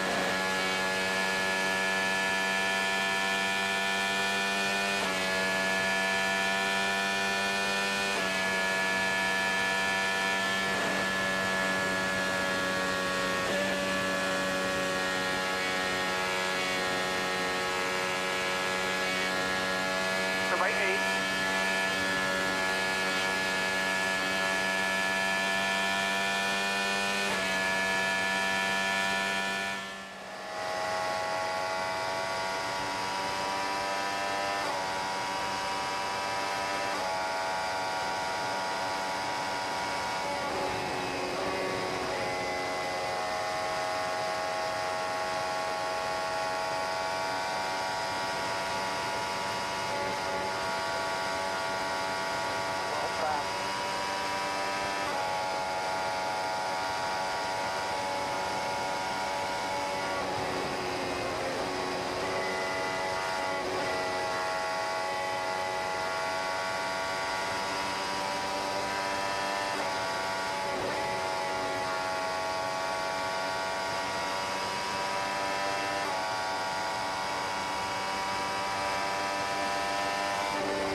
Clear by 10.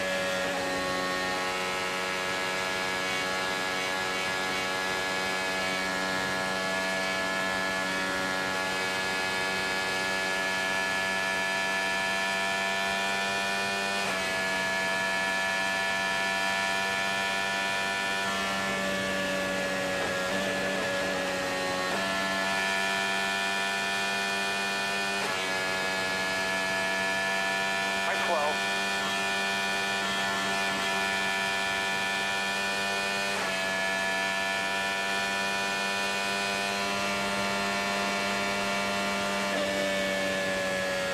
Clear by 20.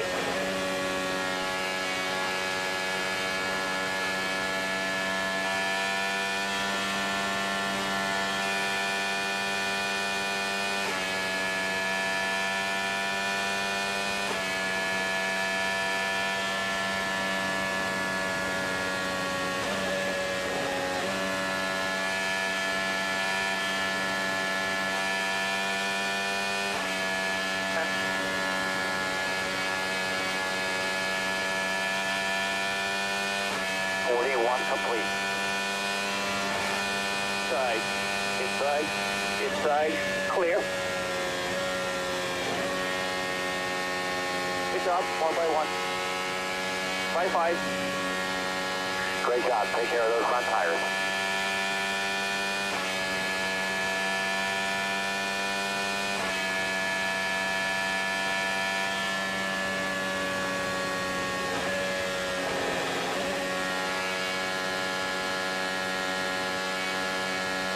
By 10.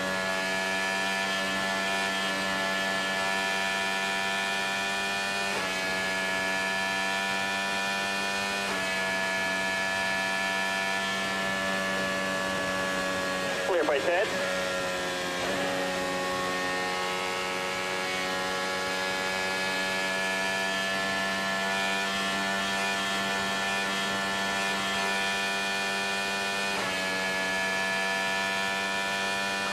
Spotter is starting to set up now. They'll be coming in soon.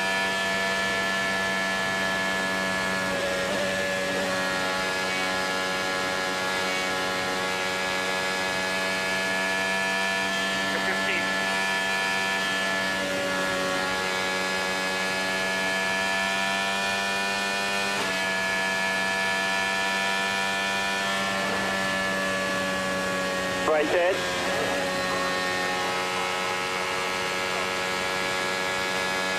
Yeah, right 15. You're currently P7.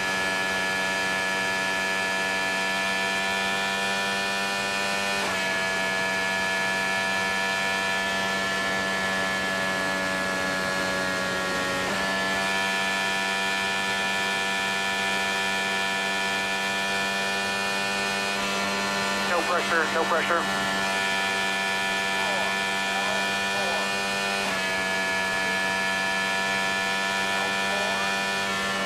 Pressure.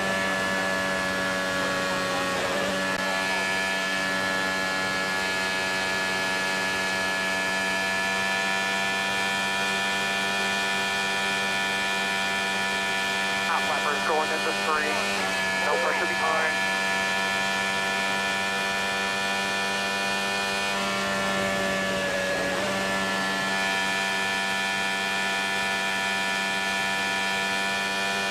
No pressure. Currently P6. Those cars that just came out are ahead of the pack.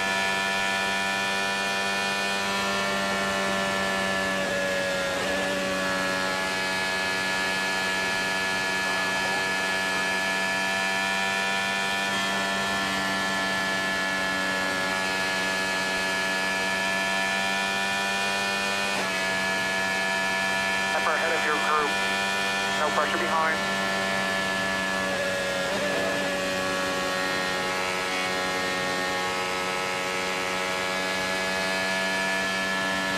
No pressure.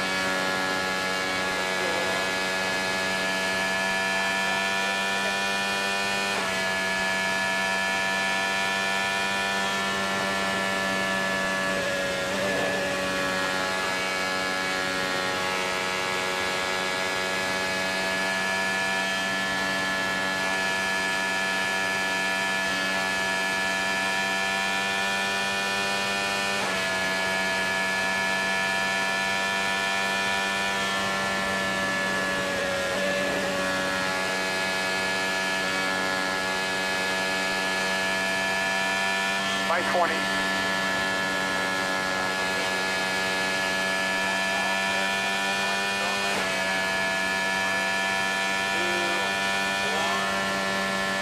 Clear by 20.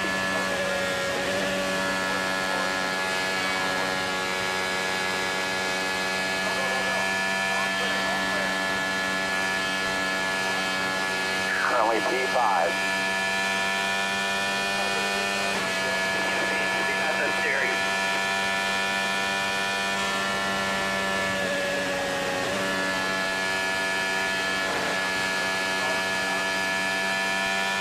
By 10.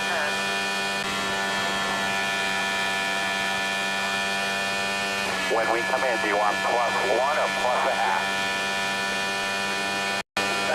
You call it. Copy, we'll do +1. Still clear by 20.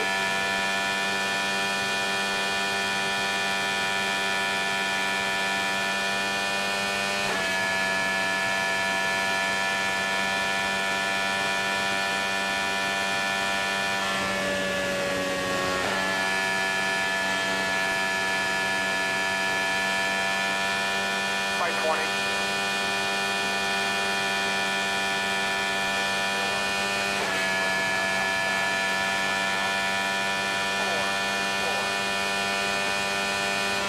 Clear by 20.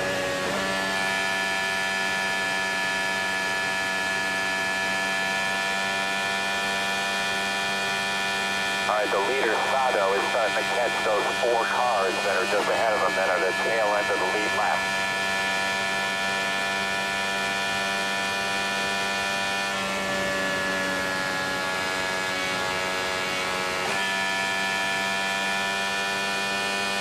By 20. 25.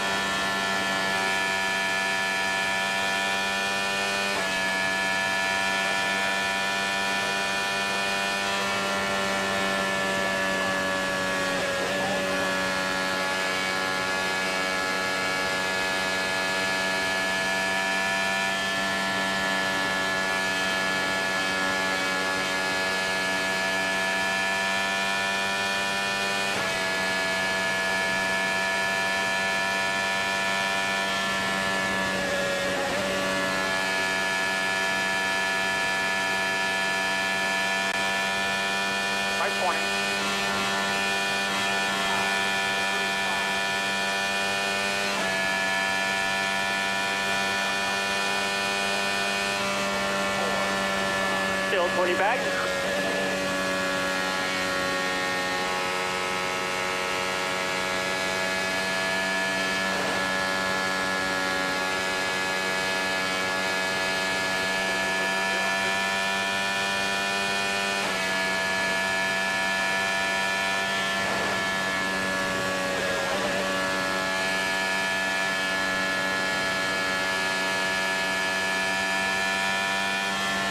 I-20.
Good, Daryl.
Hit left, hit off of turn 4.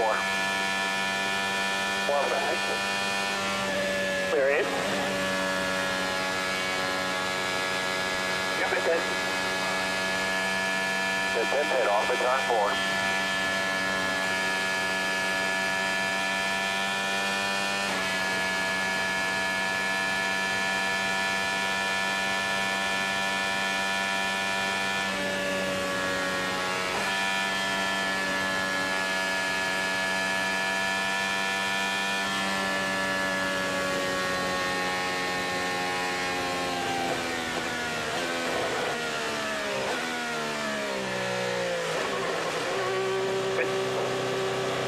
All right, when you get here, you're going to come around the 4 car, guys.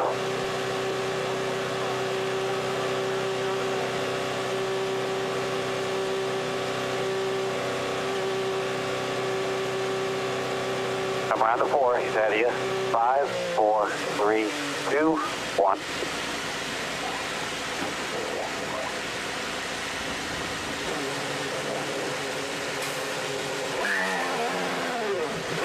Outside, outside, outside. Good spotting, clear outside.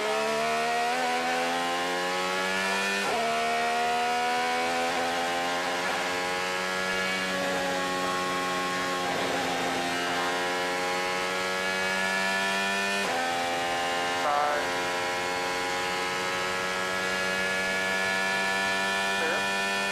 6 to 1.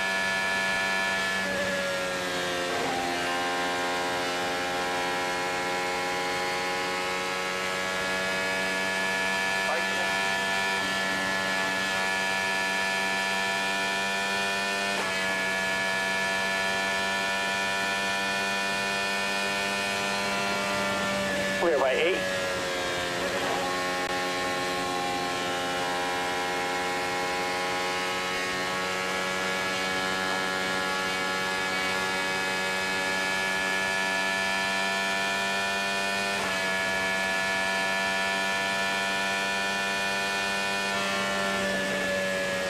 Three back.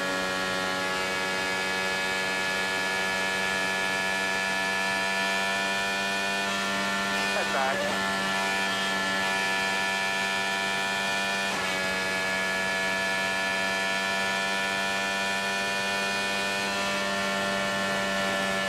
Clear by 8.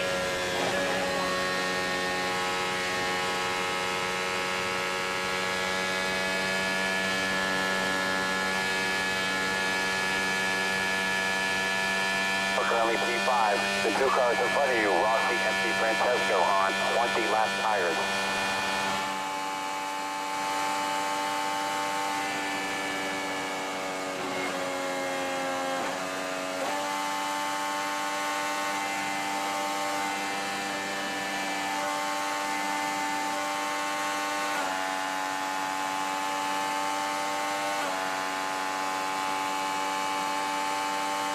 overcut switch. 1. Outside. Outside. By itself. Big down by button.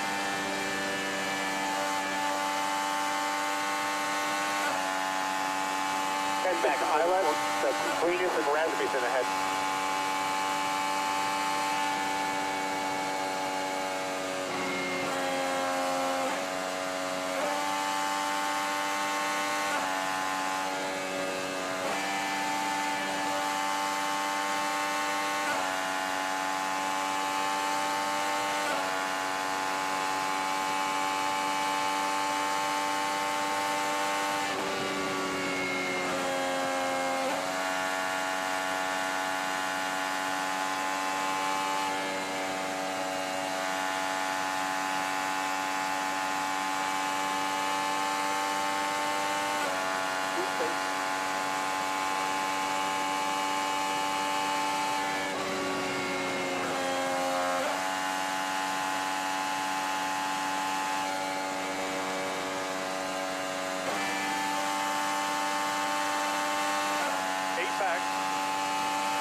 The 3 cars directly in front of you will be pitting in roughly 10 laps or less.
Still clear by 10.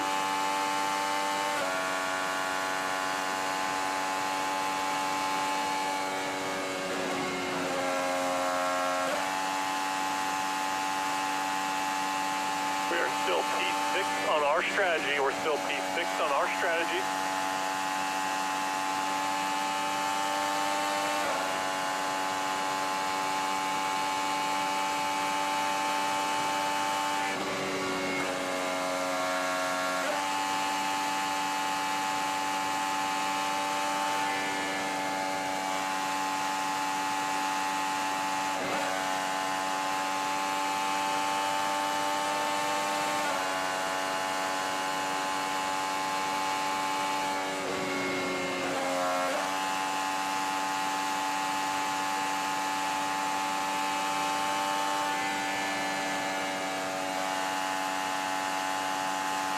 Get back.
Clear by 5.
Four back now.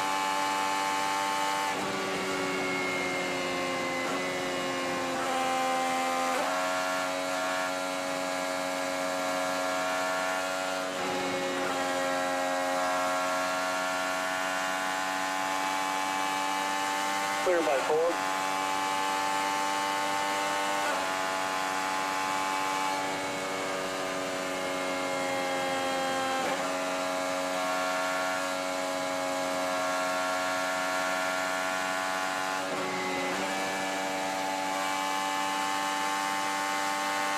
Back.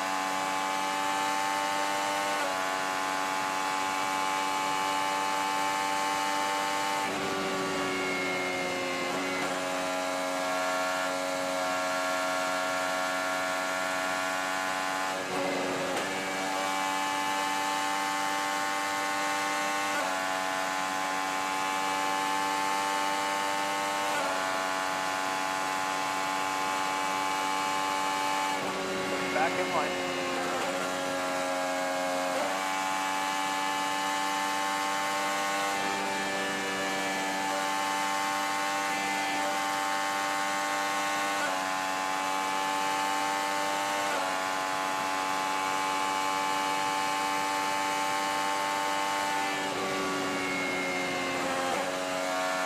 The car in front of VK is hitting this lap. The car in front of VK is hitting this lap.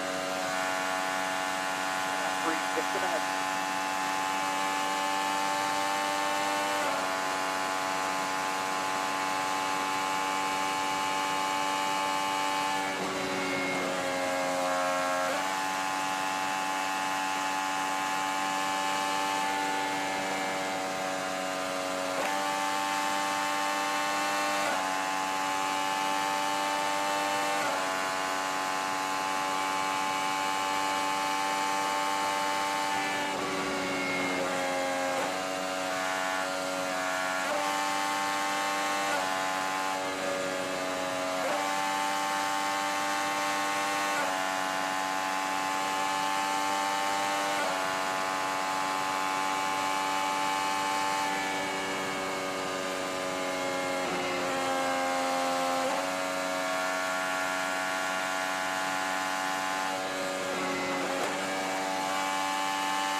Pitting in 2 to 3 laps. DK should be pitting 2 to 3 laps. Just pass the takeoff off the 3. Copy that.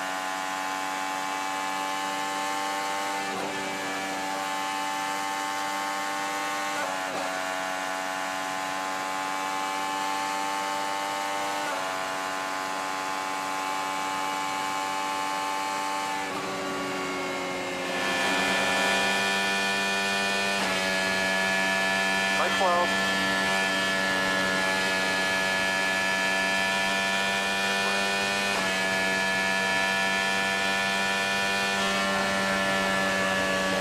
Okay, right 5.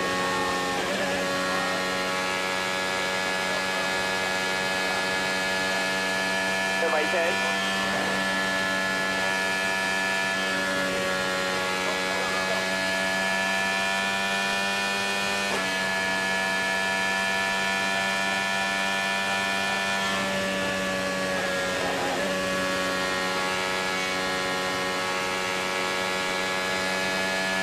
right 8. 18 laps on these tires. How is the balance? Copy, Spencer, but he's still on the steering. Especially 4 and 2.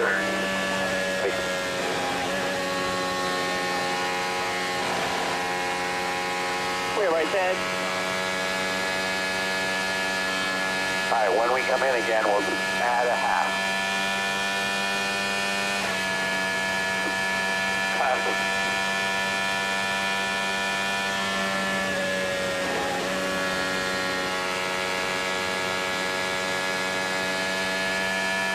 At 12.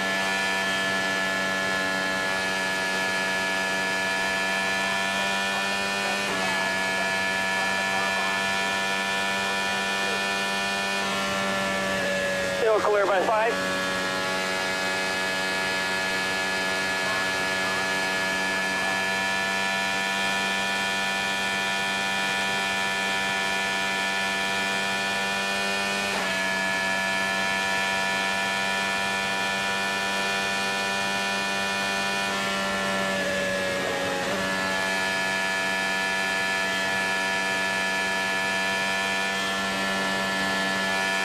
No pressure. Running order is Pato O'Ward, and then in front of you, Rasmussen. He's 1 lap down. Here by 15. Hello, yellow. Pit entry, car pit entry.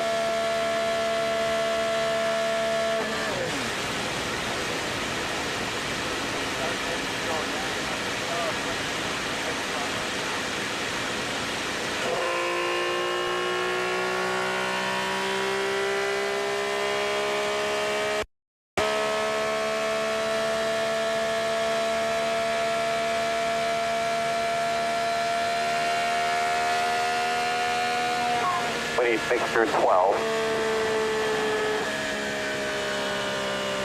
Sorry, I thought I was on mixer still. No problem, man.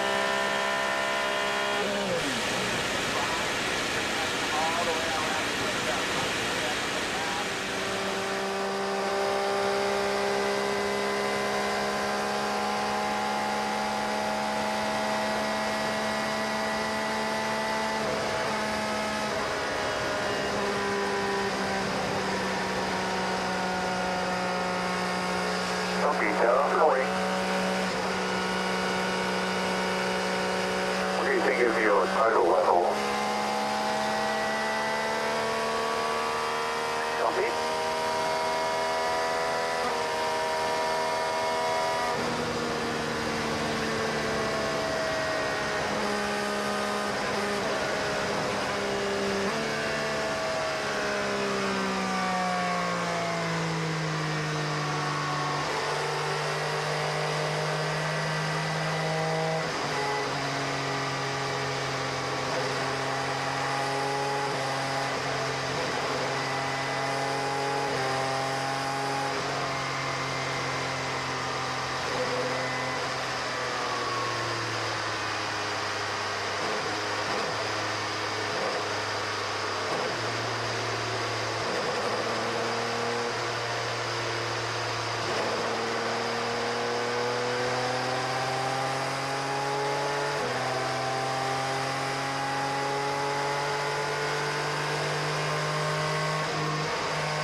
Keep it up. Track temp 74. 74.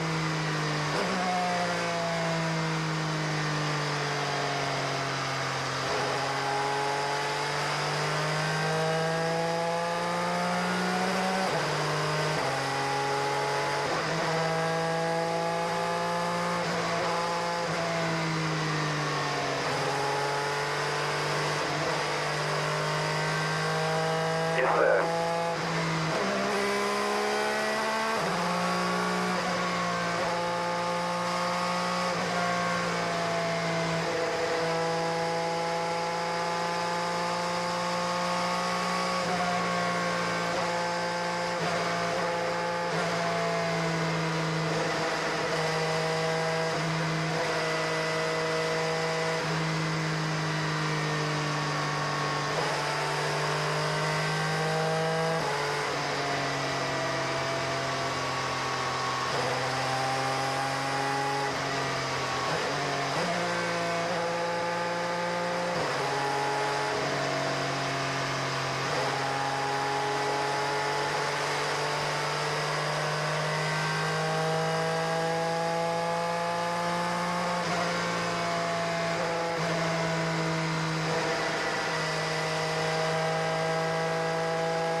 on the high side going into 3.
They're going to take you low here down the front stretch, probably in 1. The sweeper is running the second groove here in 1.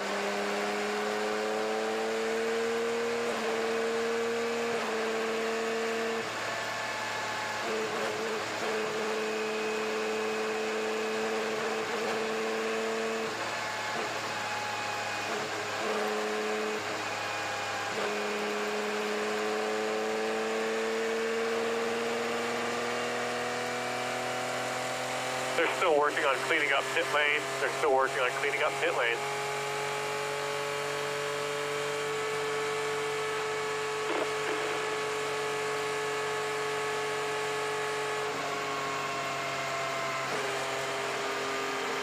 I think most of the field is going to take this. There's probably 4 cars that will not.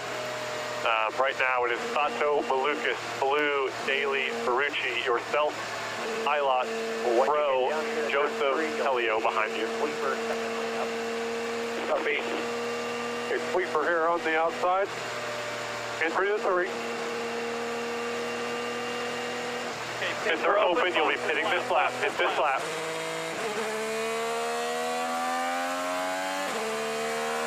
Puppy. Bunch up here. You ready? Watch your pit speed. Watch your pit speed. You have 1 open box. Jack up firm. What's your speed? Pit in. Remember your tools. You're going to have to come around pro. Pit in. Copy, coming all the way down. We're going to watch the 75 and 76. They may leave on you here. I think you're going to be good.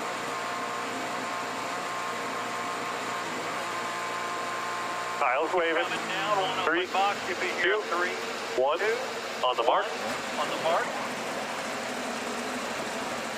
Push.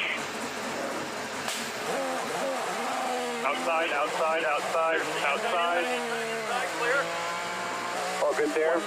Here's the following you out. That's Daly, Malukas, and Palou ahead.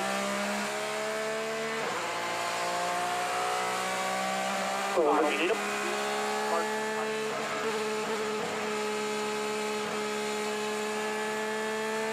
Got the safety truck outside of 2.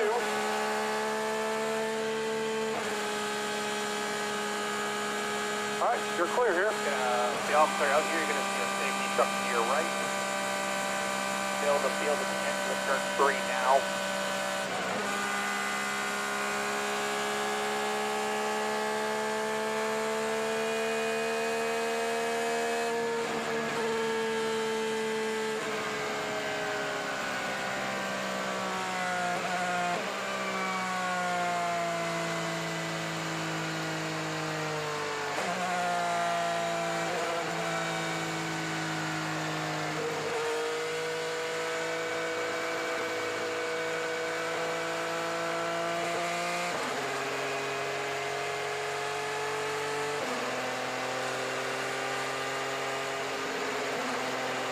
right, Pato.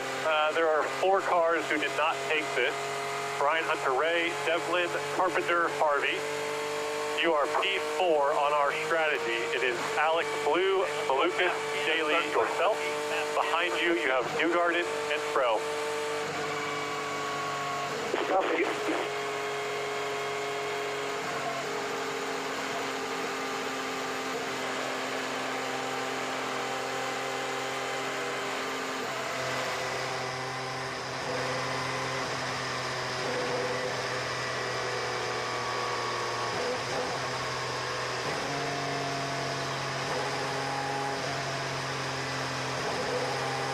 I mean, it all depends on what the leader does here. If they sit there and they're going to say we're doing 205s, then everyone's saying, all right, doesn't matter, we can't go anywhere. Might as well do that.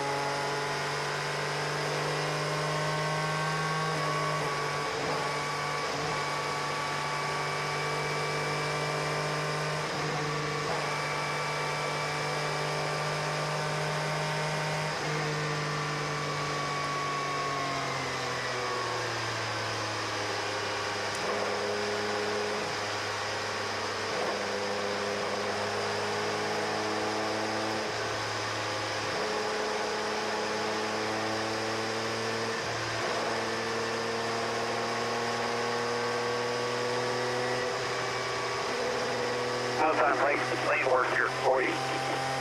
There hasn't been much, but everybody's kind of been saving fuel, so not much at all, really. But you saw that they cleaned it, so.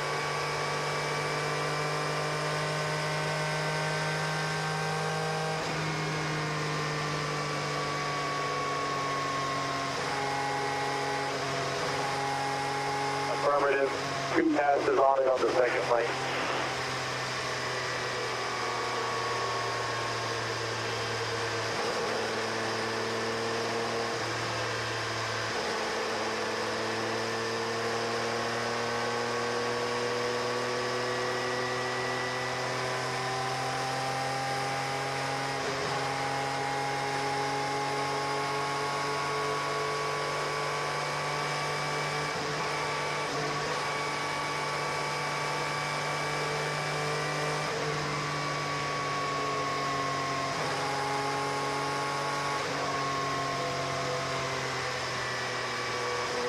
Up at SOC here, topping up SOC, lights are out, showing green, next up by.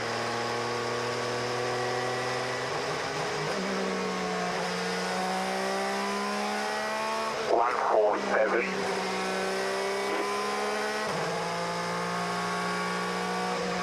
We'll use red 1 here for the start, red 1. Got about a lap and a half of it.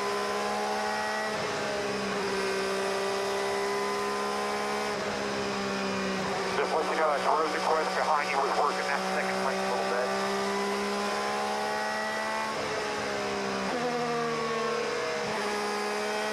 Longer about overlap at the restart. Be red 1.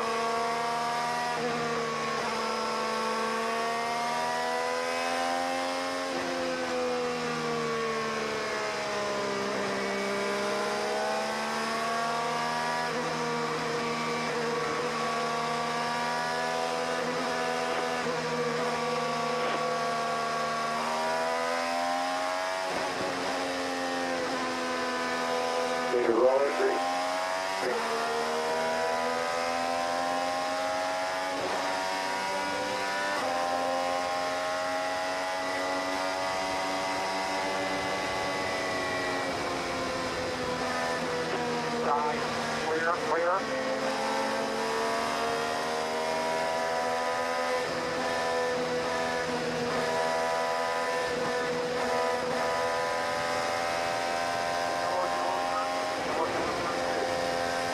What is situation? One car behind you. Everyone slow down. Everyone slow down.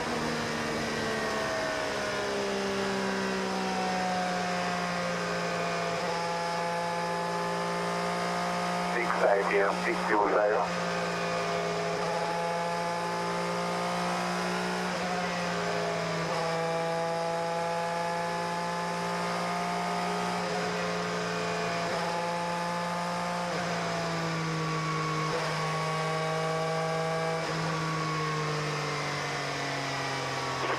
One there. That was the right thing there.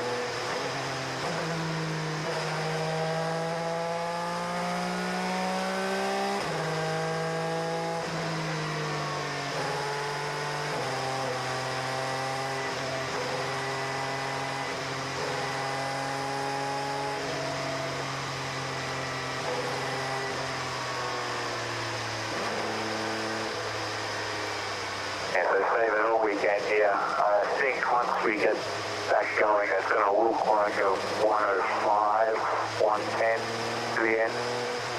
Good.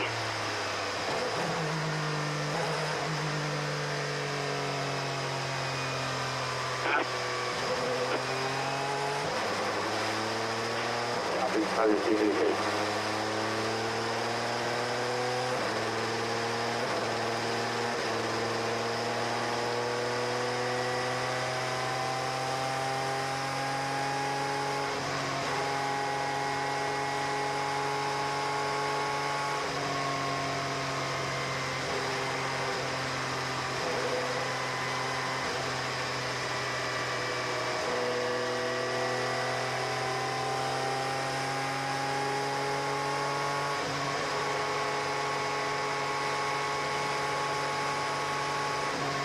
So you're going to have to let the 33 by here, so 33 bars, give up one spot.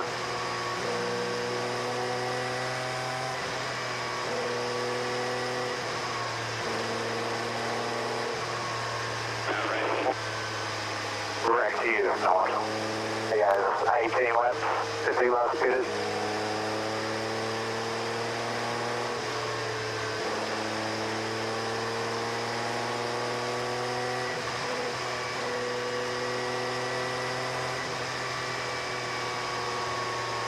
He's the only one along with the leaders. Everyone behind you is on our strategy.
Yep, copy that.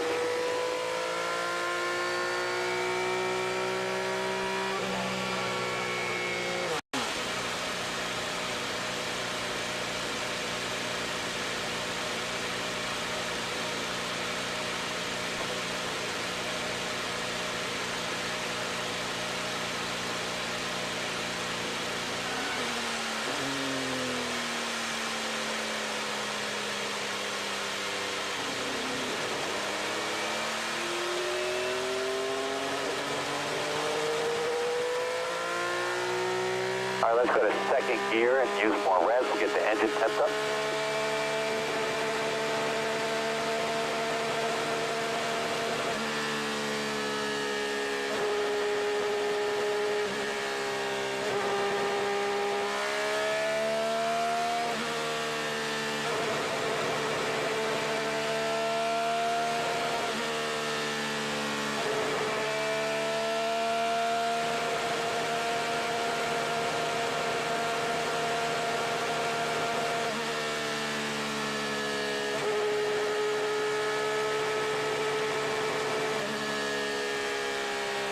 There are now 95 laps complete, so we're almost halfway.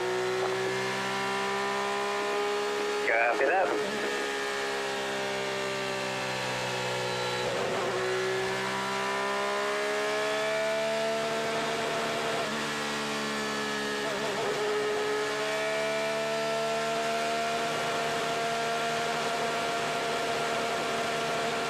based on the yellow situation, other than Hunter Ray, it looks like everyone ends up being on the same strategy from this point forward.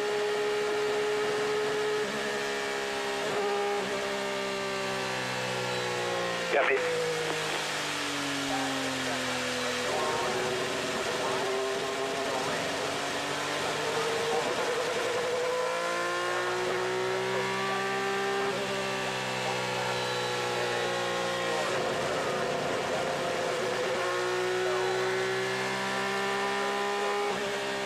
Stay out, stay out. Copy.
Some drops of rain.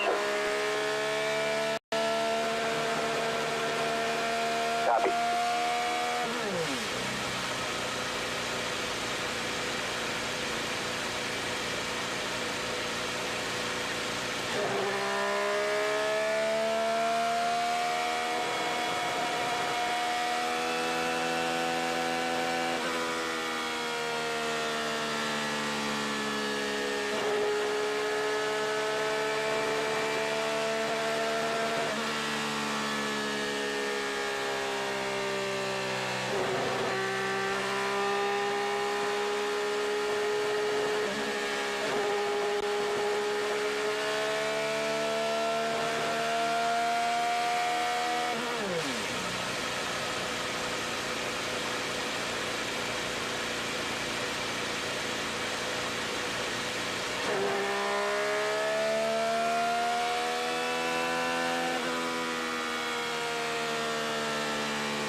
doing a real good job saving here. So this will be halfway as you cross the line. Halfway, we are P10.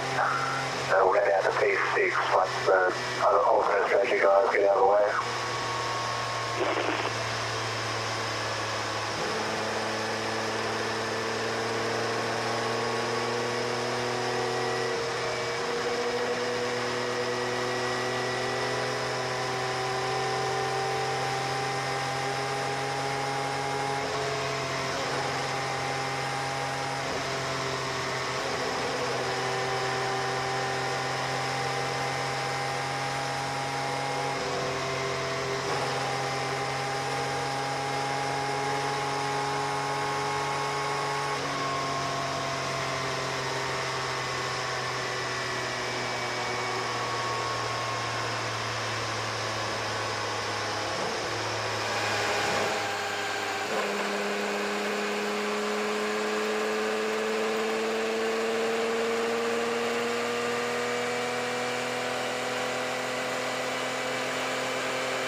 Nothing official from race control, but they think the track is getting closer. Yeah, I'm still getting close on my field. Copy, understood.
pit there under yellow, so it's now DiFrancesco, 28 laps on the tires, Harvey 25, then Malukas, Daly, Yu, Marucci, Rosenquist, Carpenter, 16 on the tires. Obviously quite a few under yellow. Copy.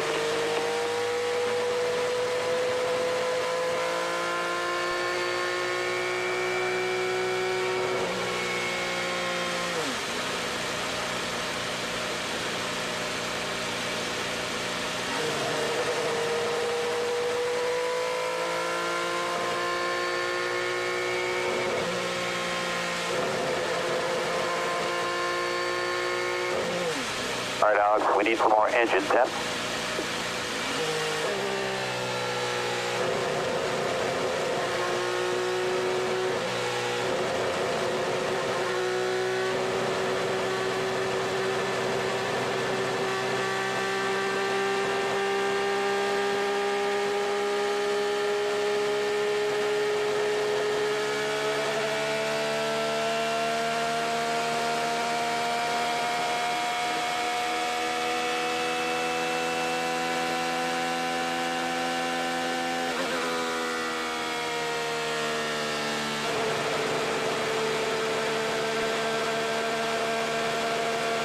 One to go at the line. Copy.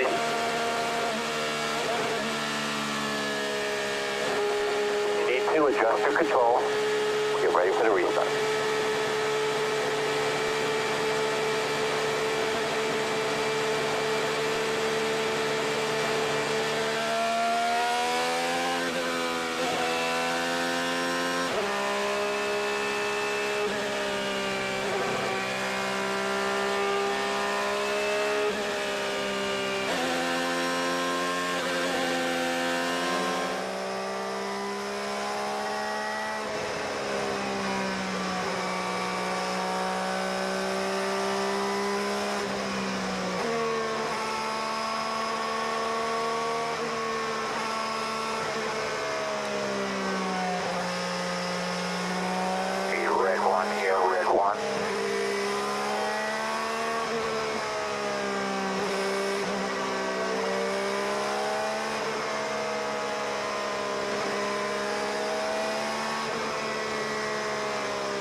Yellow, yellow, yellow, side.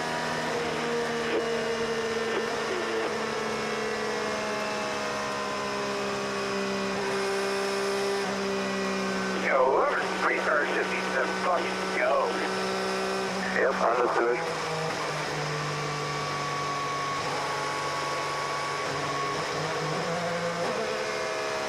SOC up, SOC up.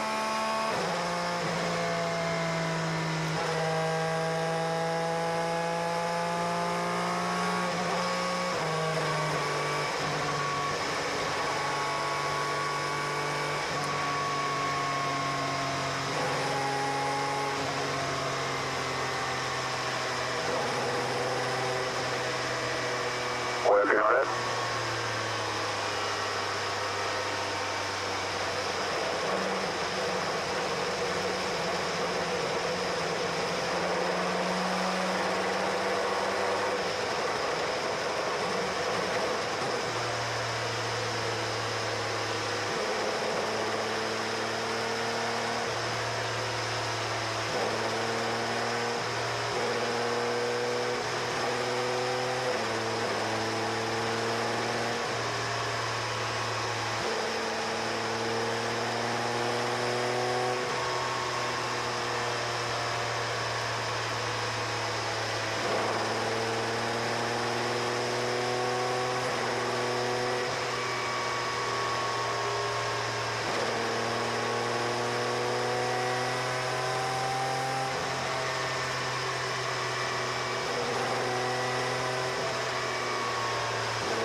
Hey, we're asking you, just wait for confirmation.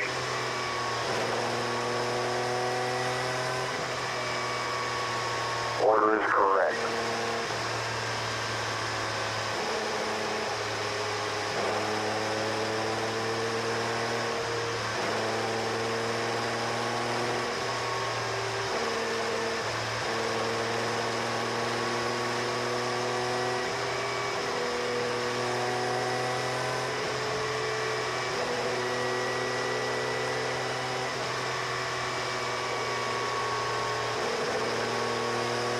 gates are open. We're going to stay out here, stay out.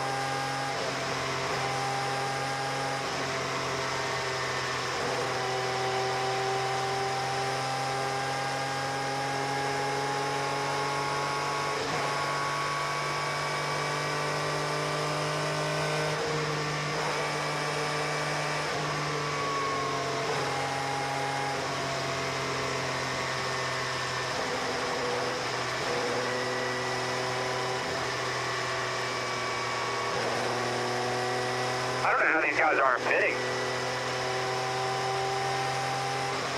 Yeah, they could probably only go another 7 or 8 laps once we go green.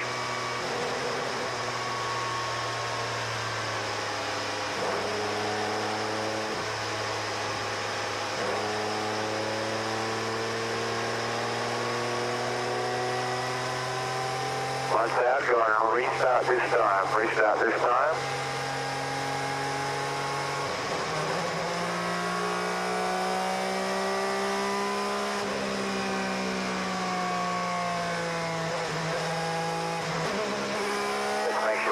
Too much a gap ahead. Reminder about the offset. It'll be red one. Red one.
copy that. Let's see how we treat here.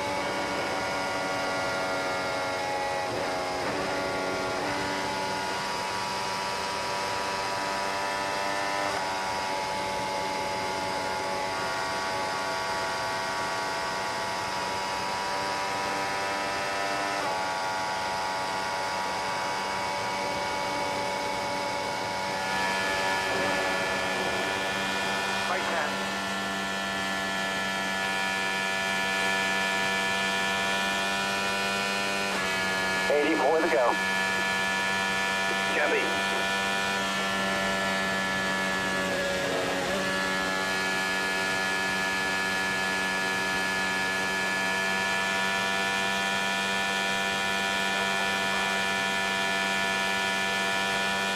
The fuel mixture you are in now is good. You can use fuel anytime you can pass somebody.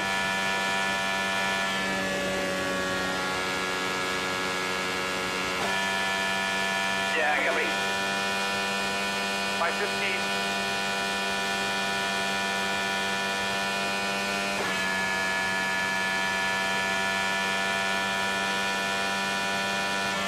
Still 20 back.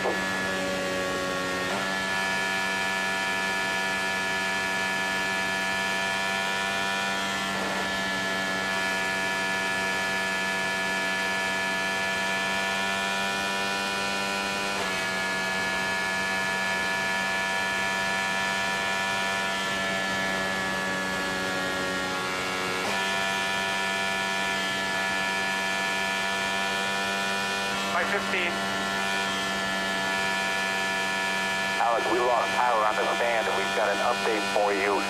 We just burn whatever fuel you need to go fast at this point.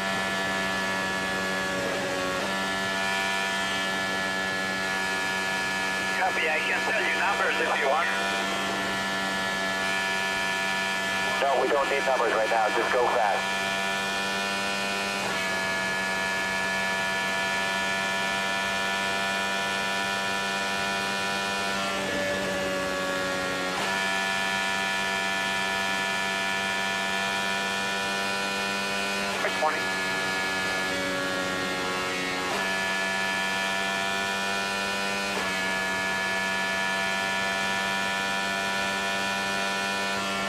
Everybody 15.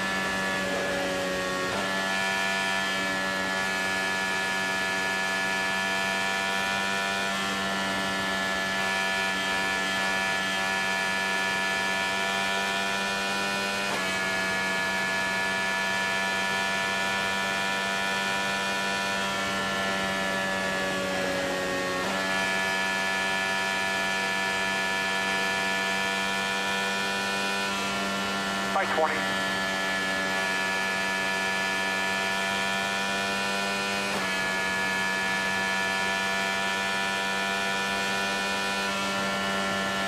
Clear by 15.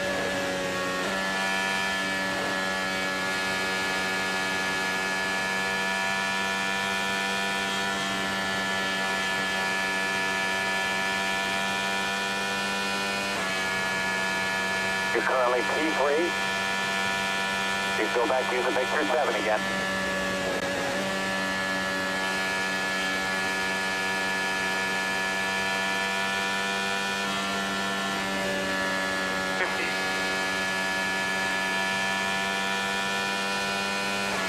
Fuel number we need is 4.6.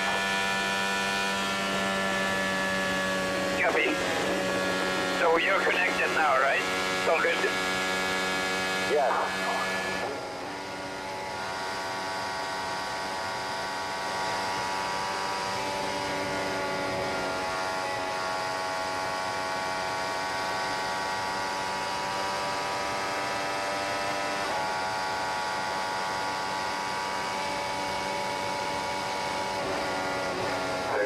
Shooting ahead.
to 12 more laps, yeah, 10 to 12.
Clear by 5.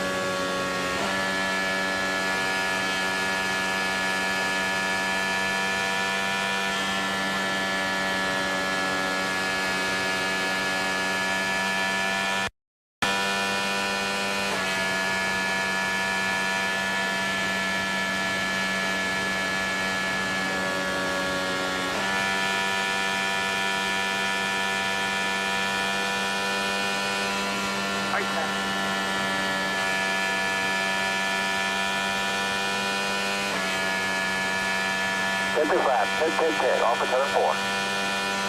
Copy. Remind me. I will. Mixture 4.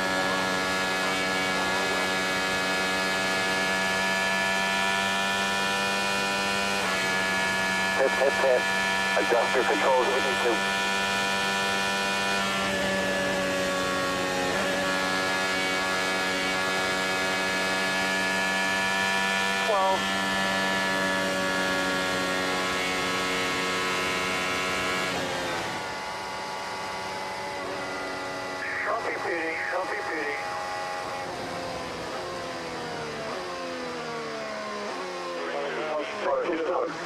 Clear entry here is 3, 2, 1.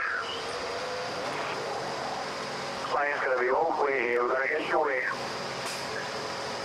All clear, all clear, all clear.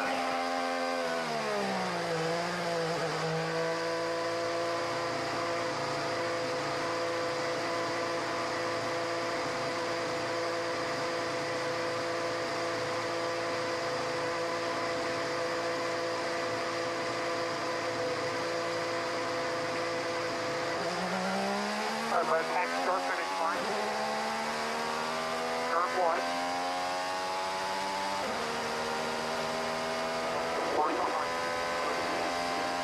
Justin. Harvey on the outside, and the big on the Harvey.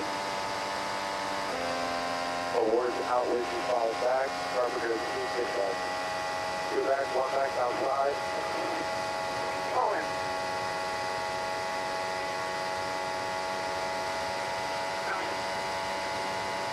This is the fuel pressure problem. The fuel pressure problem.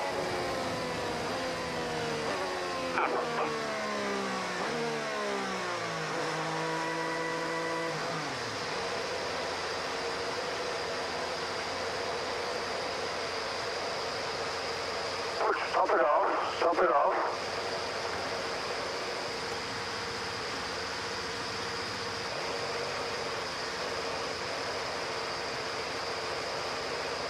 All right, we're good. Okay.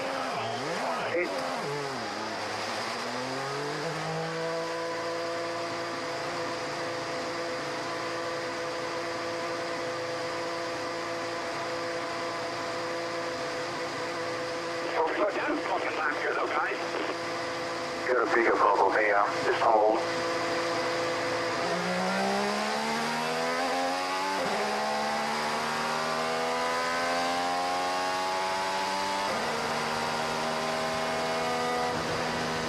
Justin.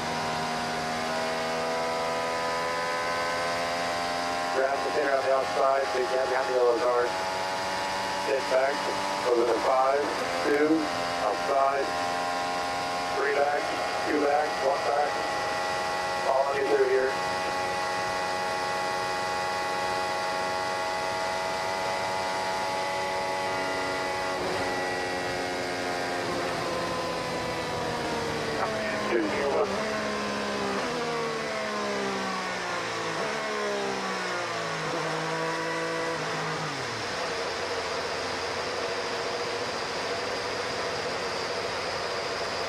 Something's broken.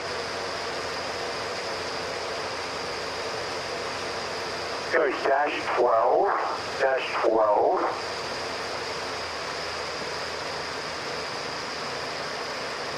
Back to dash 1.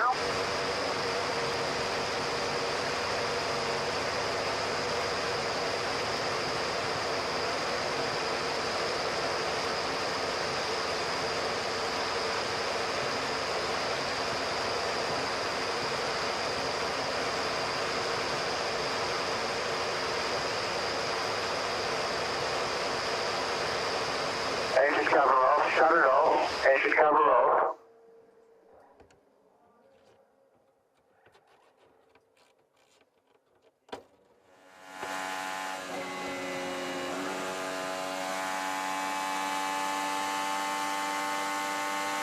Air bicycle overtaking, aware.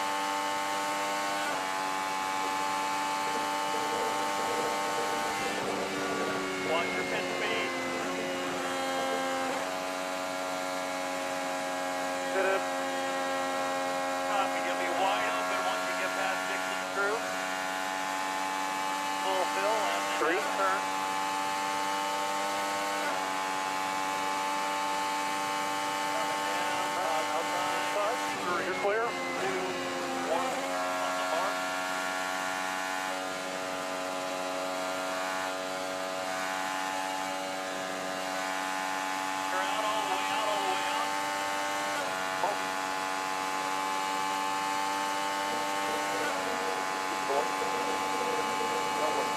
Outside, clear. Excellent, Armstrong. Jump out, we got him. Ball got here, outside, two of them. Still there. Outside, one more outside. You're clear, all clear.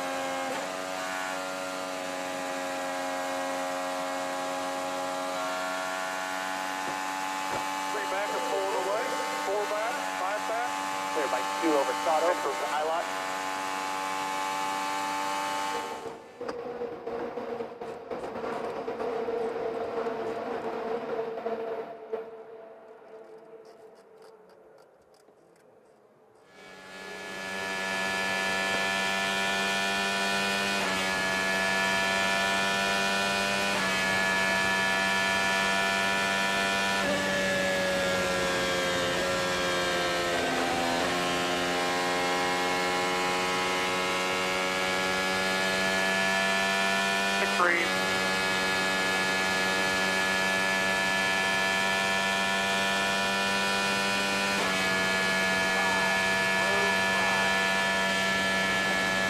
Clear by three.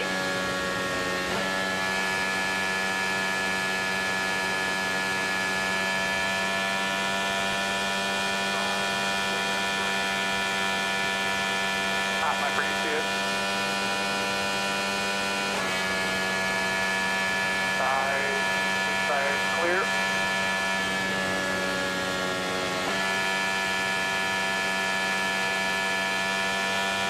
Right 8.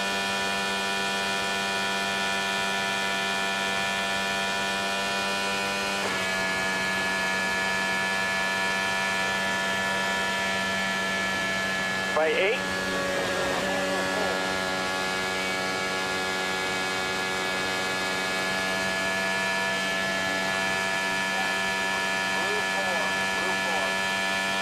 Half left for your group. 3 back.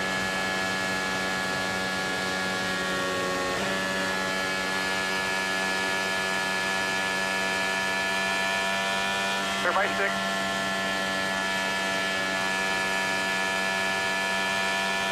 $57 to go.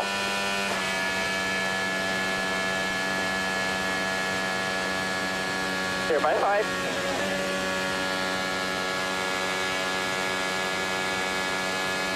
By 8.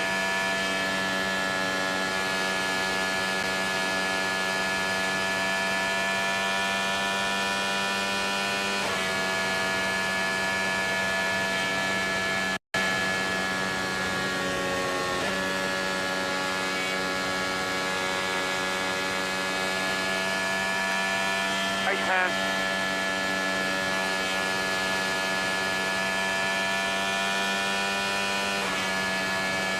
Currently running P4 here. Doing a great job with the fuel and maintaining your position.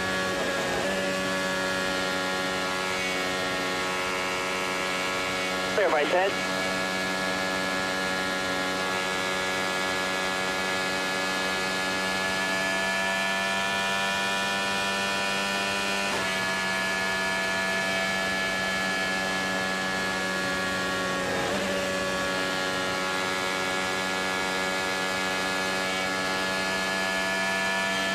By 10.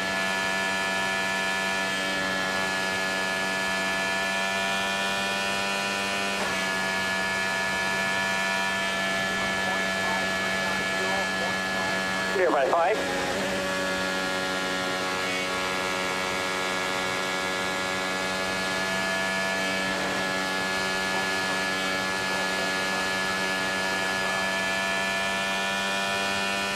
Four back.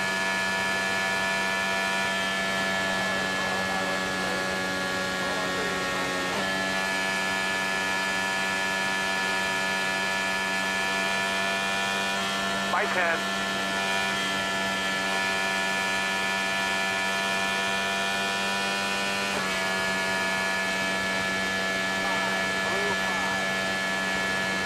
Clear by 5.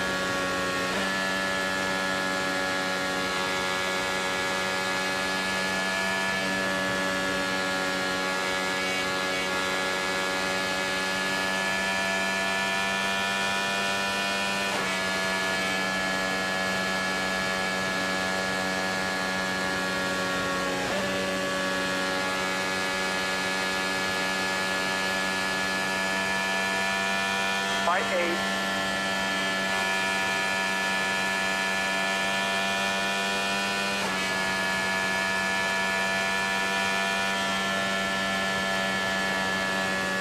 Clear by 5.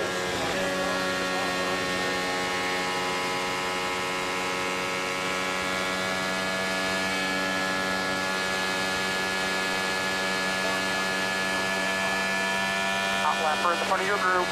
Clear by 5.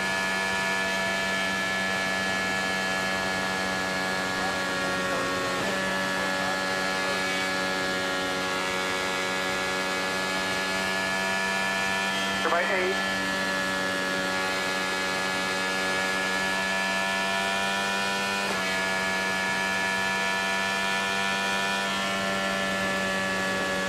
Still laid back.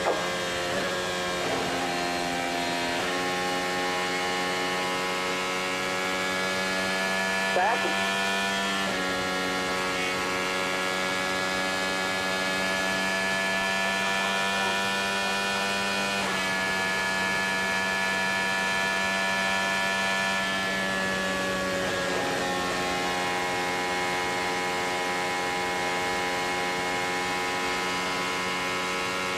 By 15.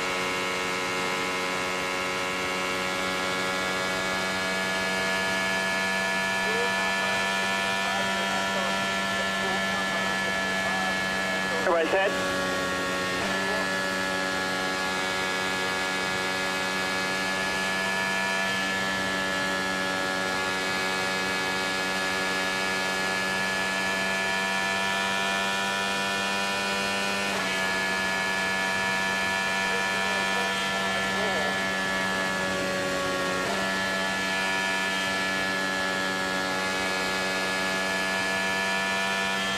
By 12.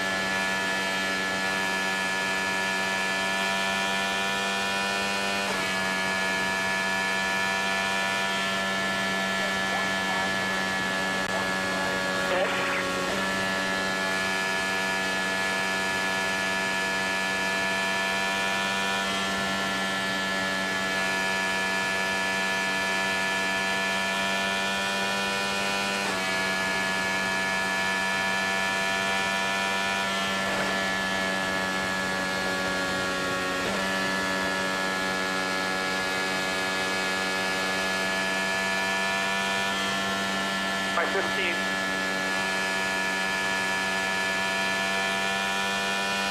$49 to go.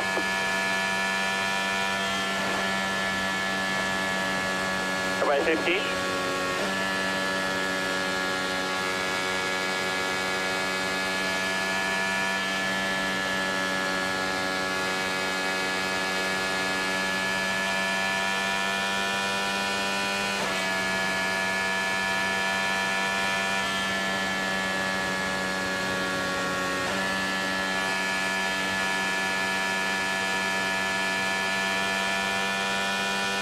By 20.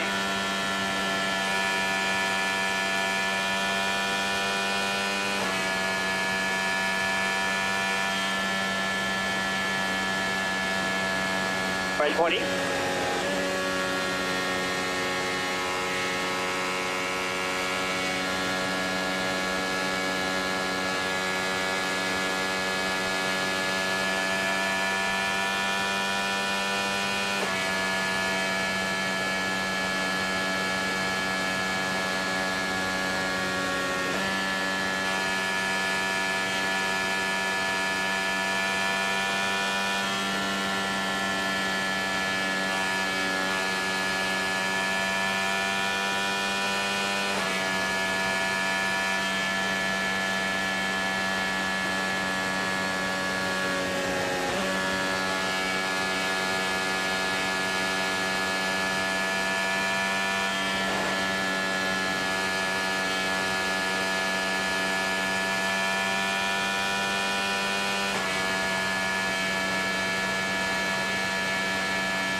By 20.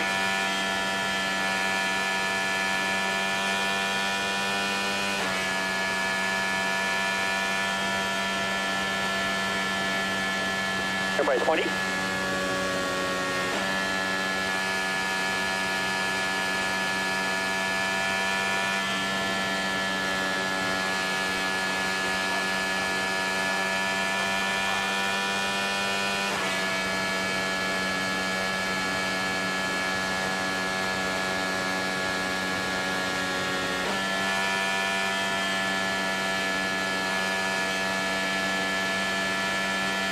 Back.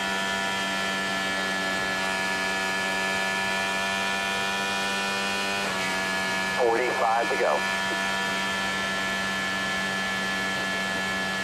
Clear by 15.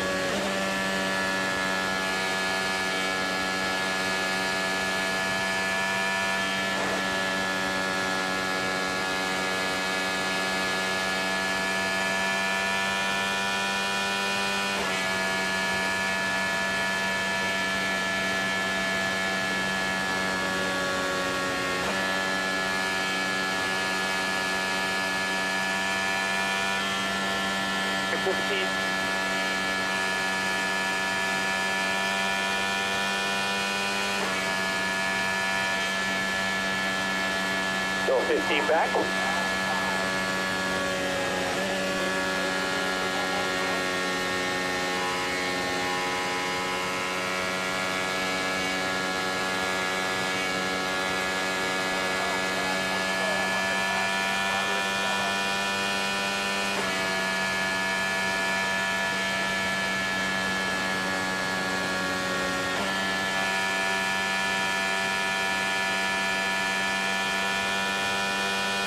By 15.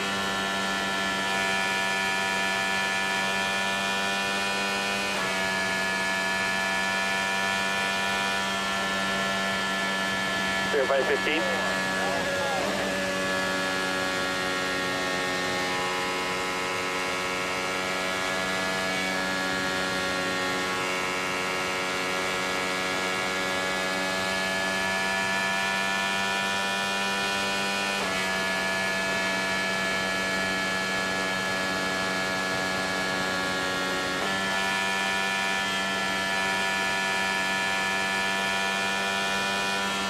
By 15.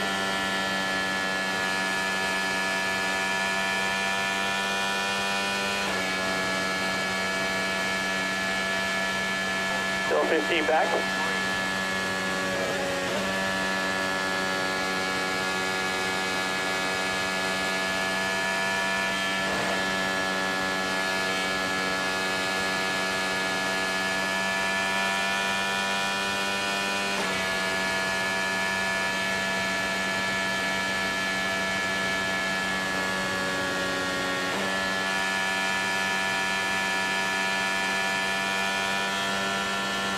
By 15.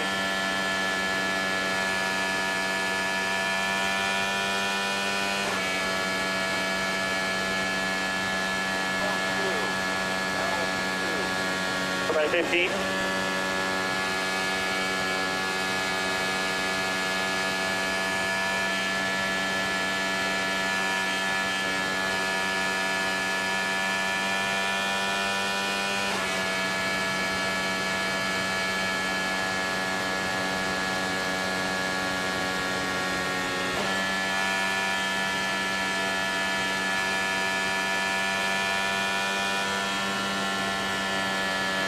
By 15.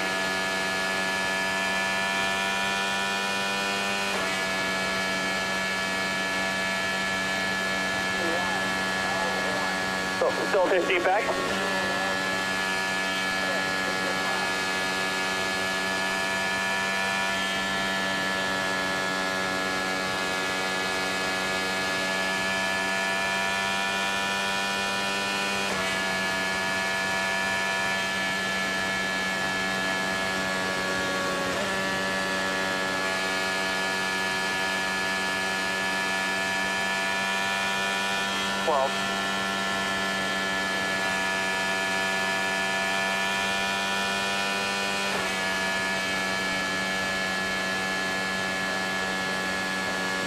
Clear by 15.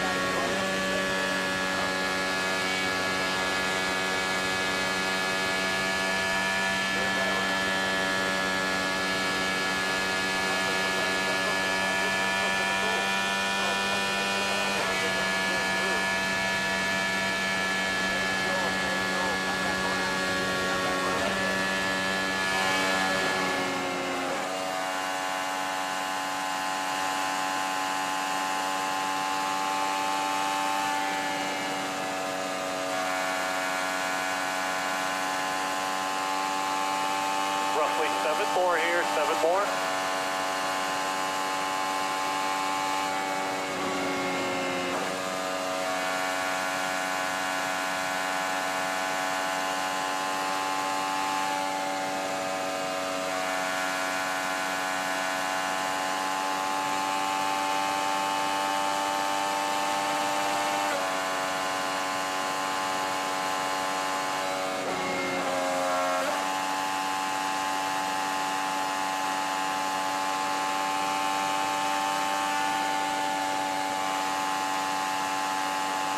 Still pit back.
Third by 4, that's Daly, 4 cars ahead, that's struggling bringing everybody back.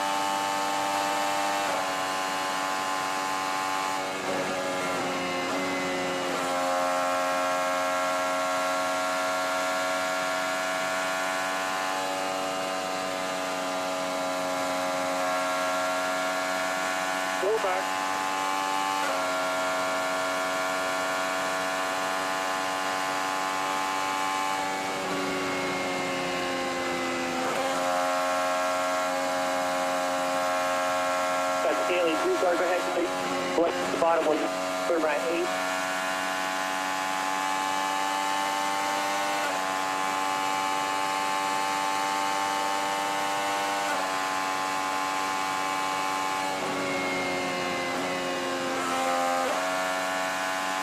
Daly's now in front of you.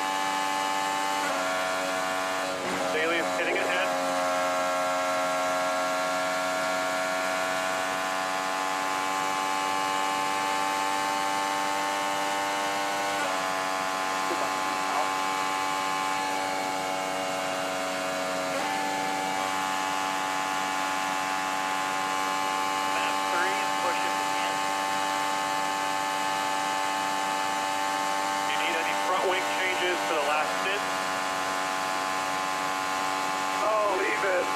Do another step on the side pressure. Copy, understood.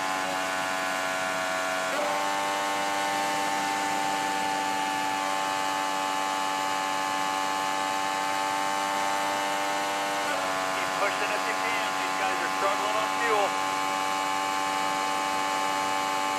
Yeah, copy. Fuel alarm. Copy, hit this lap, hit this lap. 100. Grade 3, grade 3. Copy, boss. You're all clear?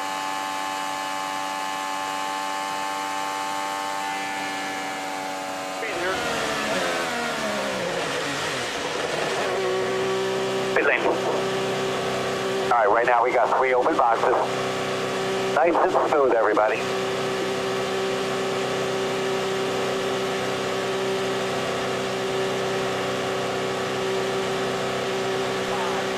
Five, 4, 3, 2, 1.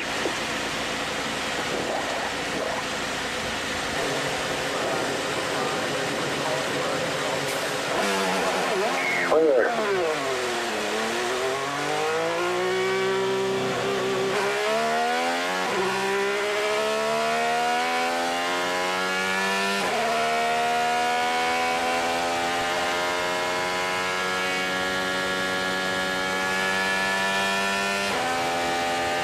Clear all the way, all the way.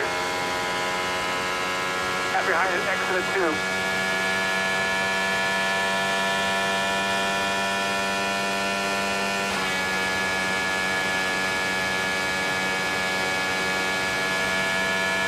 No pressure behind.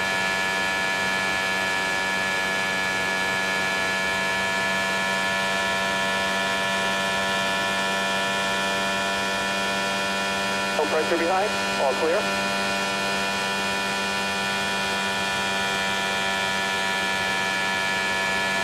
Mixture 4.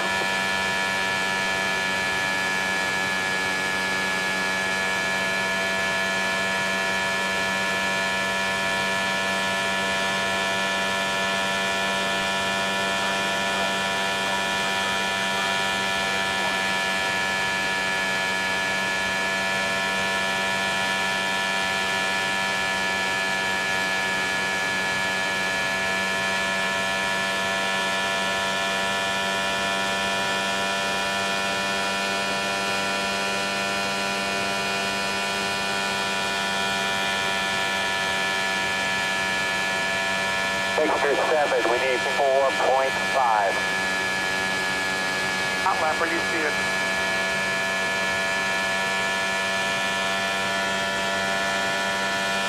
That's Malukas for position. Stay behind him. 4.5. Yes, 4.5. Stay behind Malukas, get the mileage.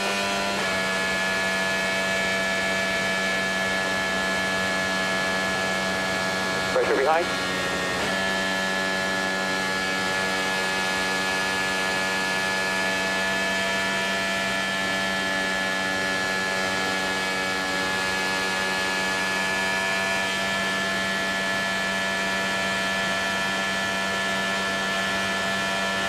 High five.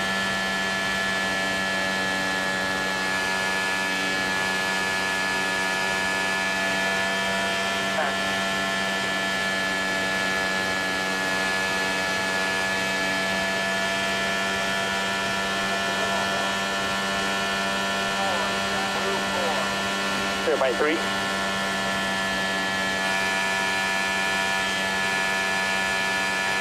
Clear by 8.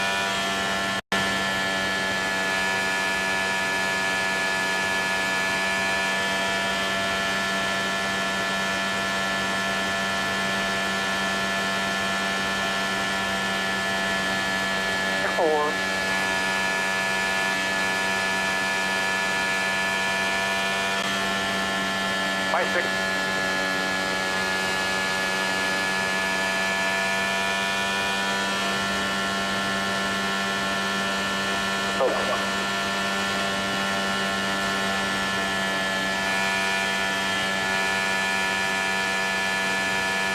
Clear by 30.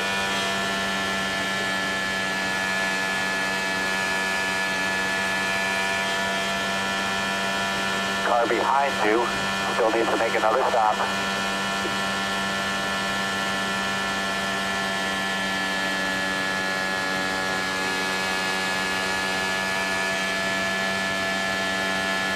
Back to Pato.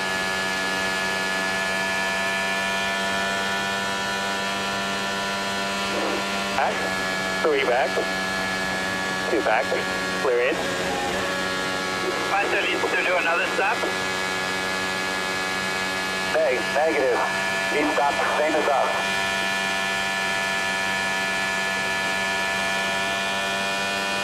Three back, 2 back.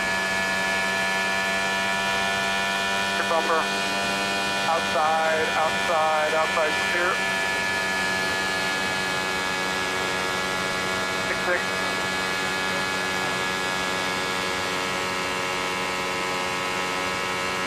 Five back. 3 back. 2 back. Clear in.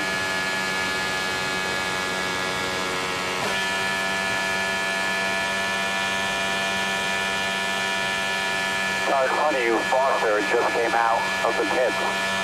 He is the last car in the lead lap. Let's use half the draft.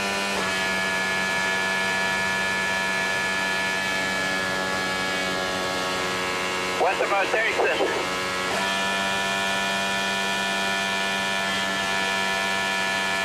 Ericsson maintained the lead. He just came out of the pits in the lead. On your bumper. On your bumper. Clear in. Clear by 5.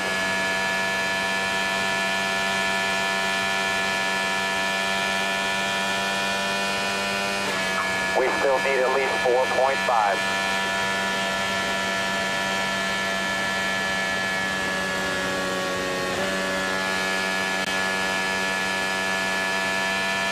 Clear by 5.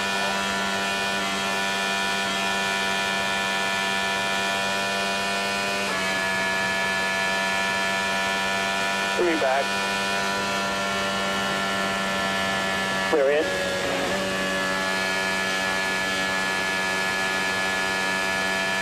Clear by 5.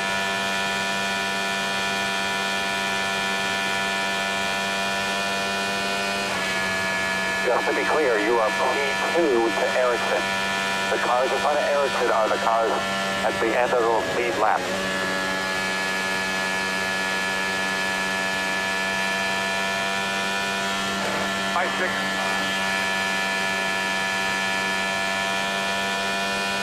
All right, we still need to average 4.5 or better.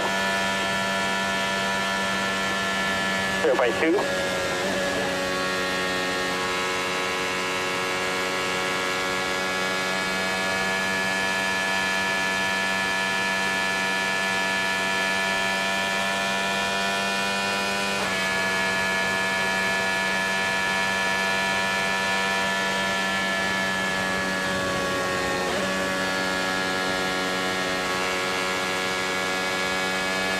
By 4.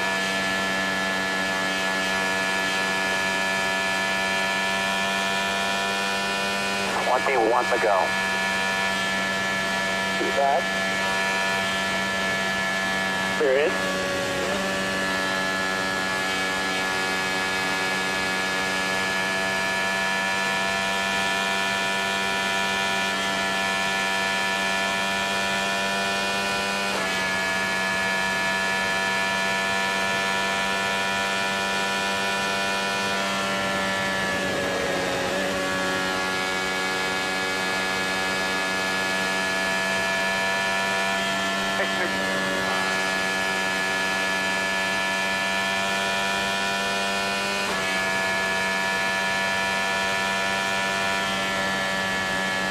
By 3.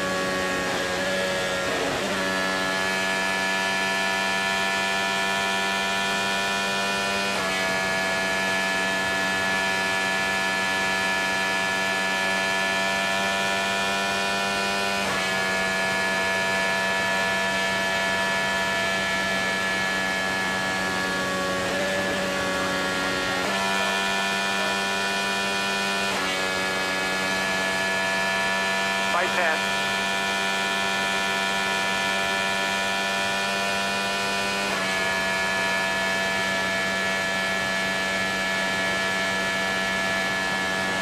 Still 10 back.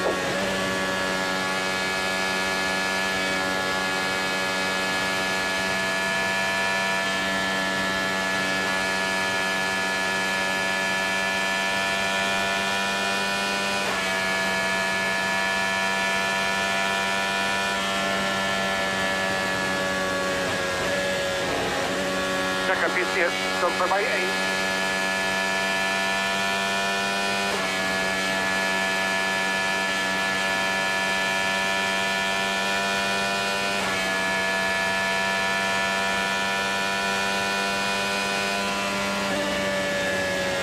Clear by 5.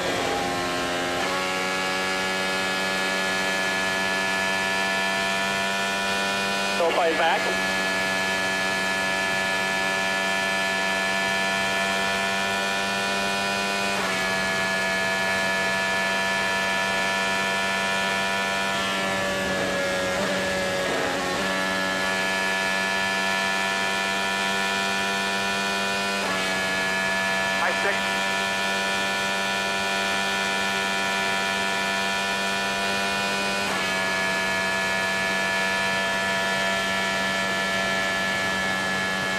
If you can get Erickson, get him.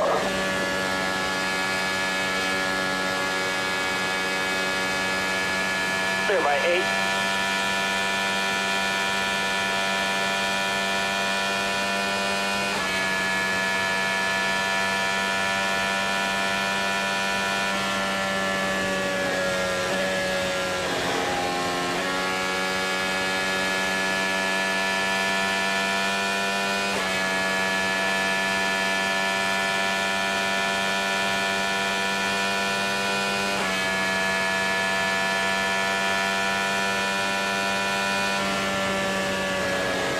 Clear by 10.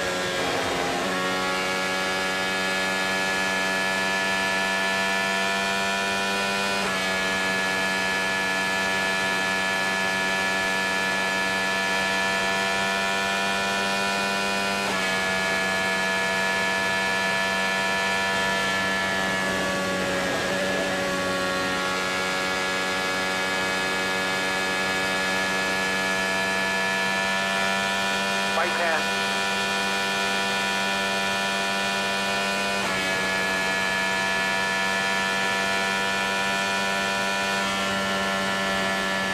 Still 10 back.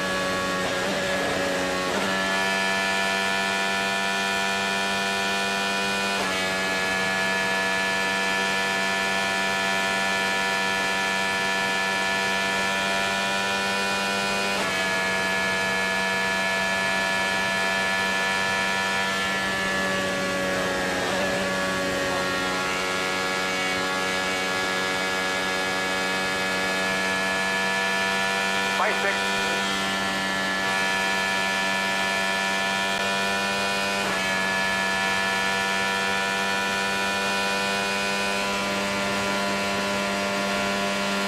By 8, outside, clear. Job, clear by 3, clear by 5.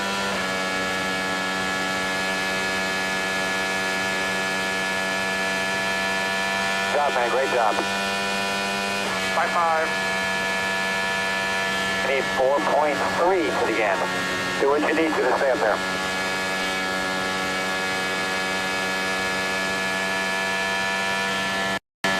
By 10. We need better, just better than 4.3 to finish. Clear by 5. No problem. Clear by 8.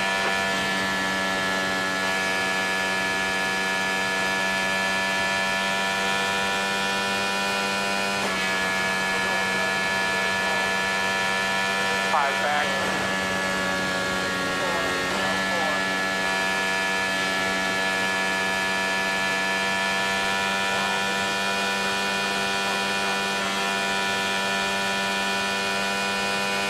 To go. You are the leader. Nice and smooth, man. You know what we need here. There by 3.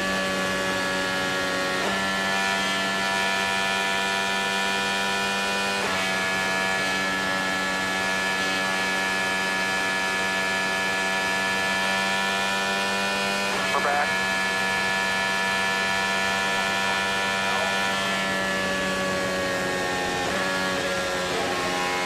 Back, 3 back,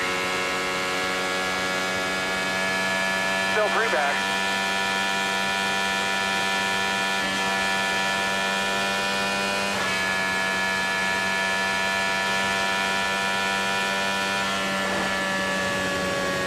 Clear by 3.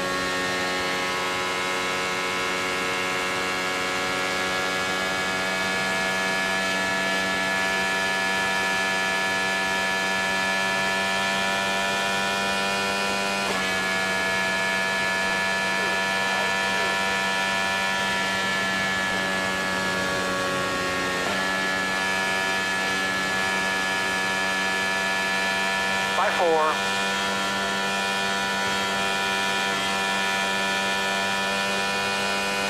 Time to go.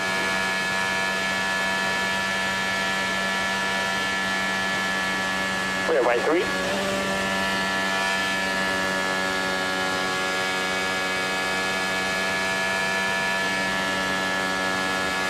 mixture 2.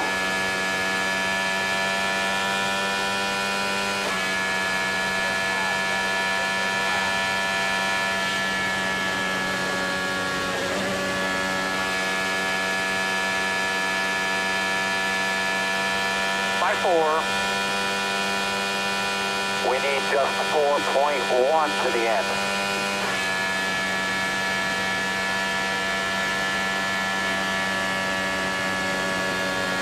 By 3.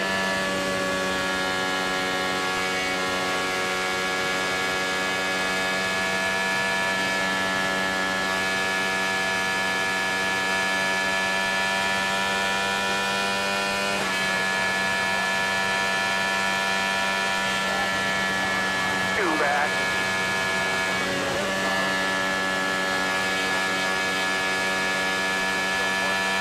3 back.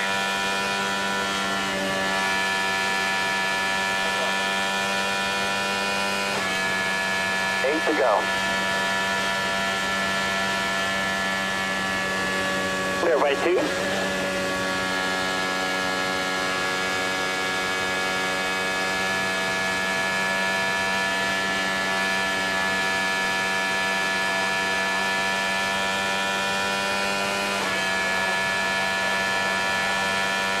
Back.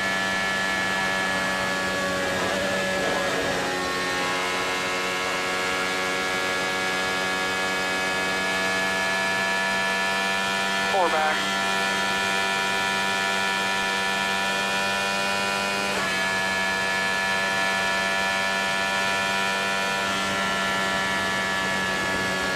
4 back.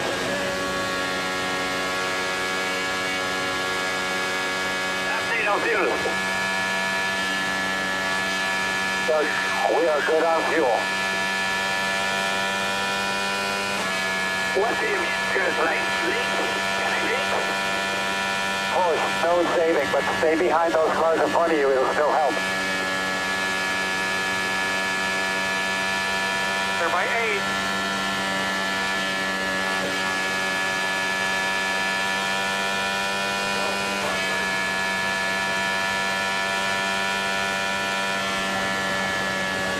Clear by 3.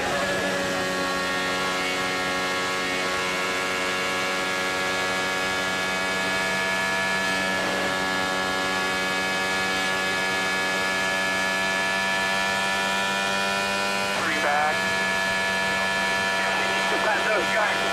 Go ahead, pass them.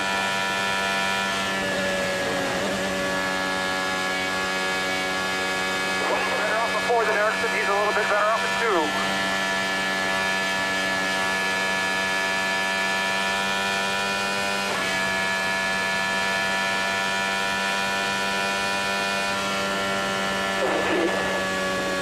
Pass them, pass them. Clear by 3.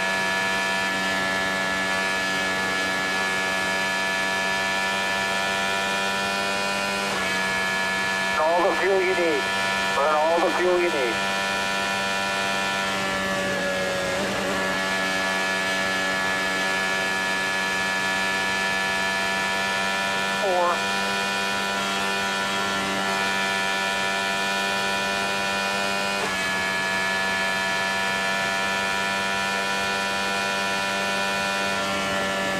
Clear by 3.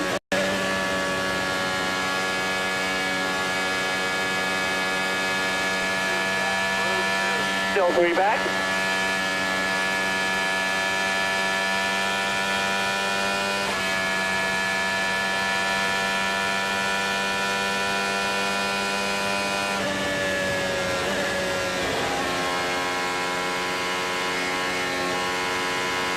By 2.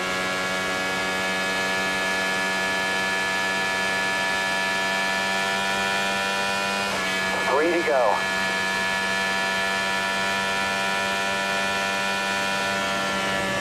Clear by 3. Work on your timing. 3 back.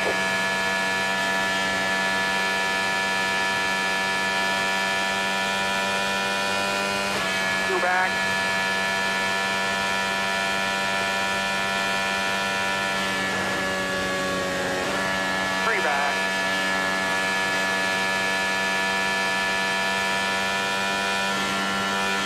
back.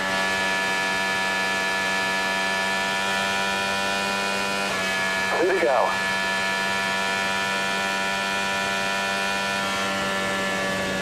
Everybody forward.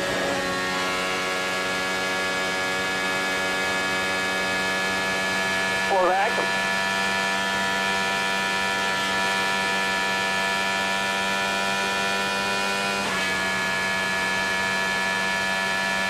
Four back.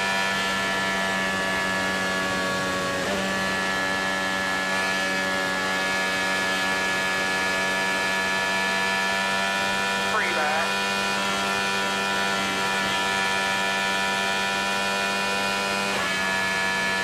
Last lap. We're clear by 3. 2 back, getting a run, 1 back. 4 back.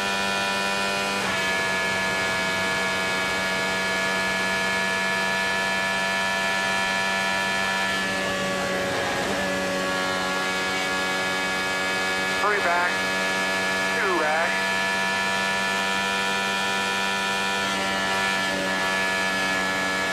Yellow, yellow.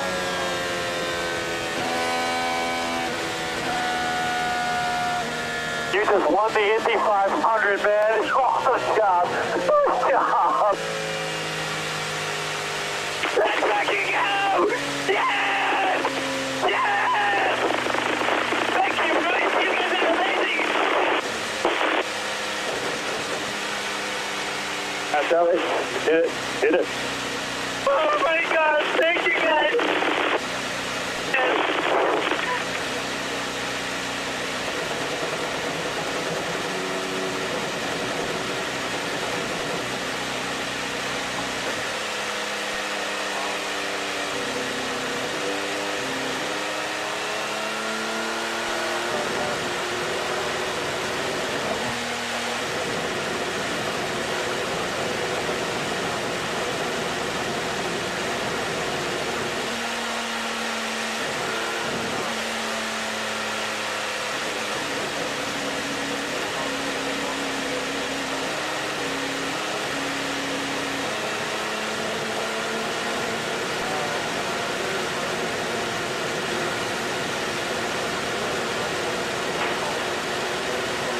Oh, you guys are distracted.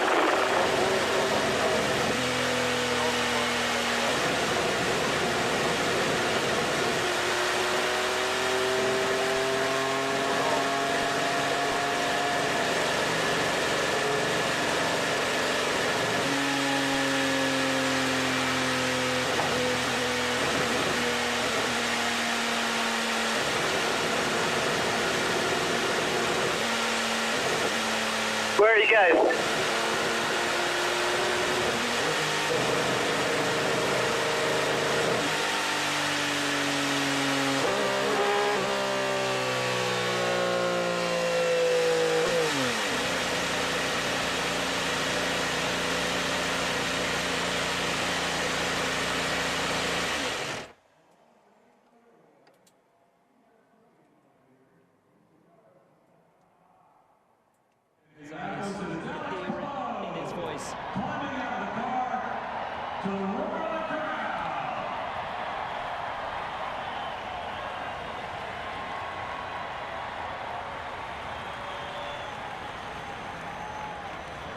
He might take a victory lap. Throws the gloves away. He's jogging down Main Straightaway. This generational talent, how is that for an image? Alex Palou, pumping his fist. Here comes. Careful, guys. He's dead. Look at this. Pure joy along the Main Straightaway at the Speedway. You did it.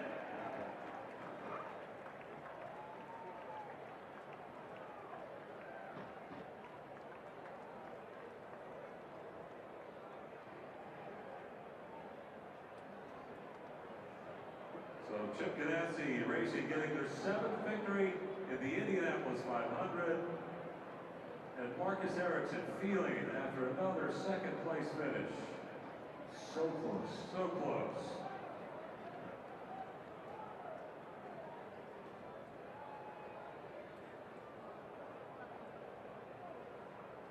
Crew Chief Ricky Davis, strategist Barry Wanser.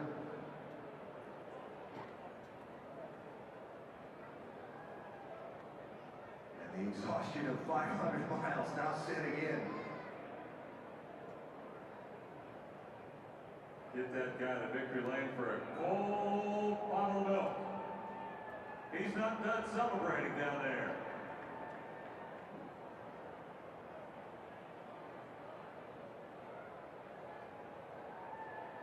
He's up on the fence, on the rail, saluting you, the fans.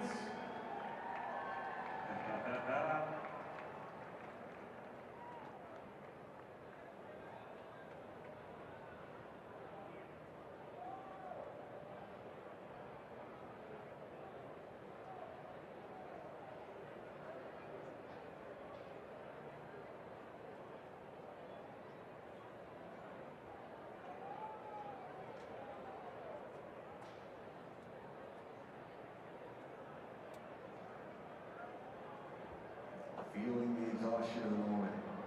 Certainly is. He ran 500 miles and then ran about another half mile down the main strip. There's Chip. Congratulations to the owner. There he is, Chip Ganassi.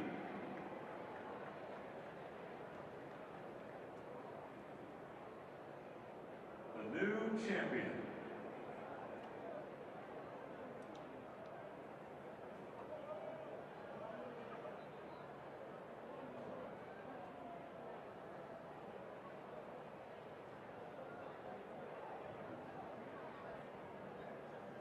Well, the walk up back toward the car and the victory podium and all that comes with winning the Indianapolis 500. And we may get to hear from him somewhere in there.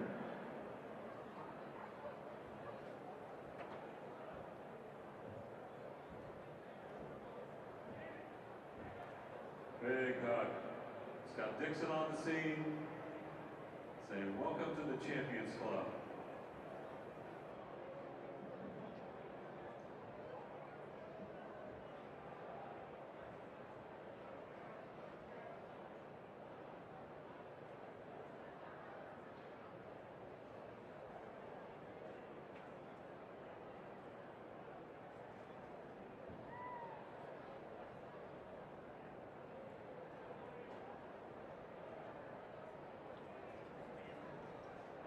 There were some moments that I felt really good in the race, but at the end I didn't know if I was going to be able to pass Marcus or not. But yeah, made it happen.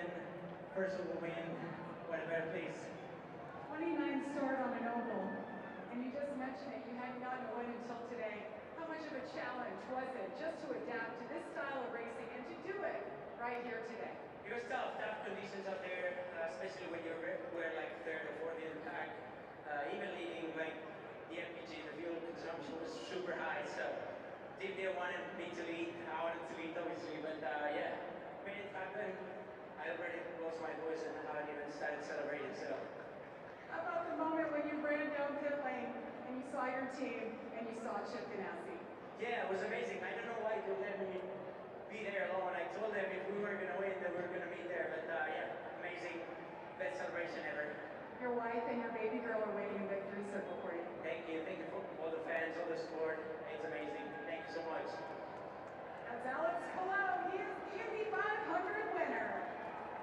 Yes, he is, and the celebration in victory lane is about to kick off now.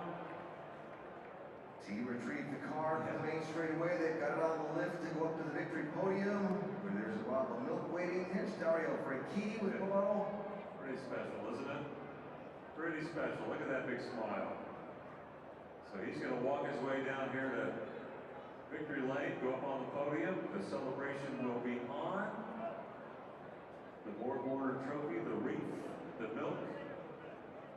We'll be climbing on board pace car. We'll take a ride around to salute you, the fans. A lot of those yellow and red shirts on the backs of some very happy fans for sure. And we hear the Gordon Papers. That means it's time for a victory celebration.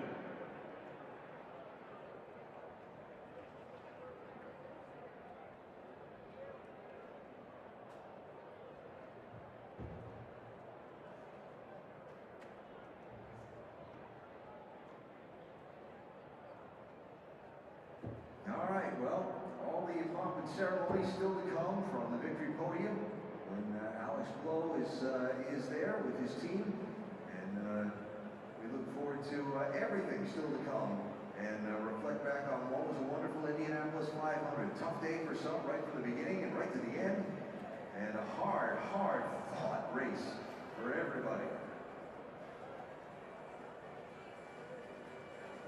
So some numbers on the day. The average speed was 168.8 miles an hour, 22 lead changes among 14 different leaders in this one. And the time of the race was 2 hours, 57 minutes, and 38 seconds. And your winner, Alex Palou, is first in the Indianapolis 500. Chip Ganassi racing 7th with 6 different drivers. And that below the list of deserving champions of the Indianapolis 500. Let's go down to Anthony Calhoun. What a performance by Marcus Ericsson. Here with Marcus Ericsson, I can see your expression here in your face. I know this was not easy at all, but you tried your best to chase him down to win another Indy 500. Take us through those final laps. Yeah, it was a tough race, and we were in the back there for a bit, just struggling with the car, but we kept fighting, and the NASCAR crew did a really good job.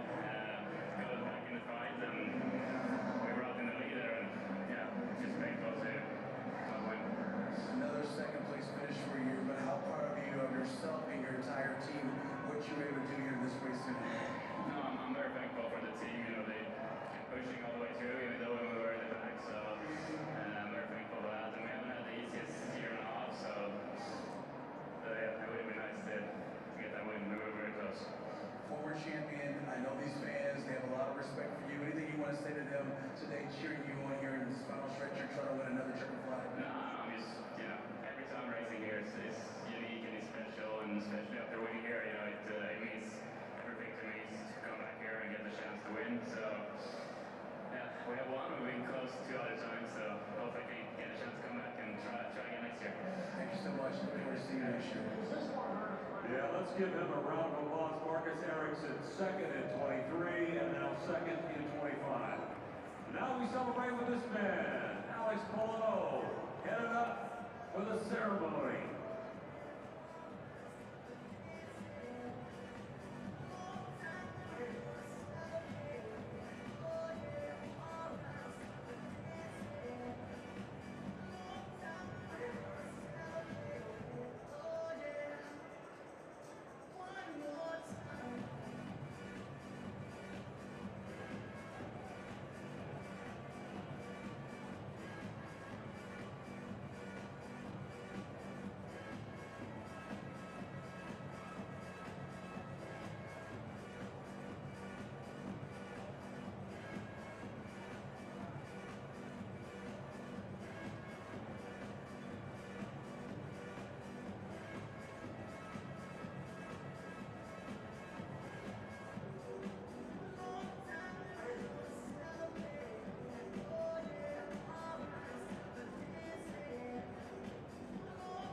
Here he comes, folks.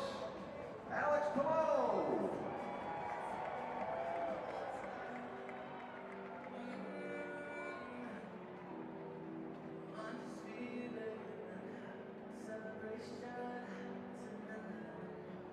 And here comes the traditional wreath for the winner.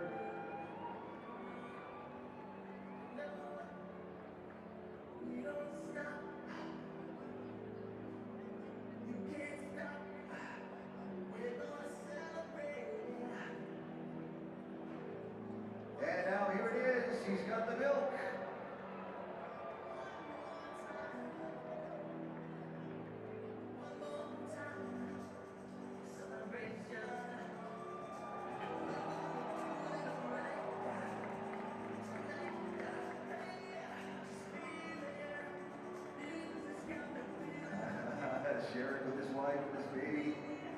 Very nice.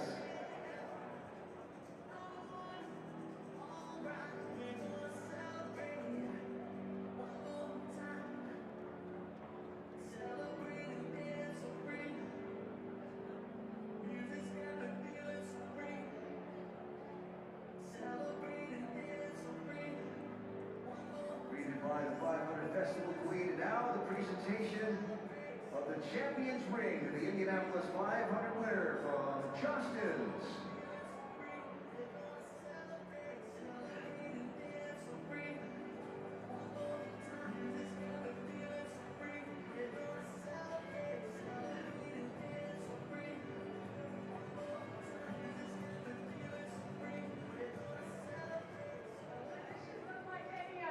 You got the ring, you got the milk, and you got the ring. It's official. How does that sound? Absolutely. I mean, best milk I've ever tested. It tastes so good. I'm going to get a little bit more. But what an amazing feeling. The ring looks awesome. It feels great to be here. Amazing.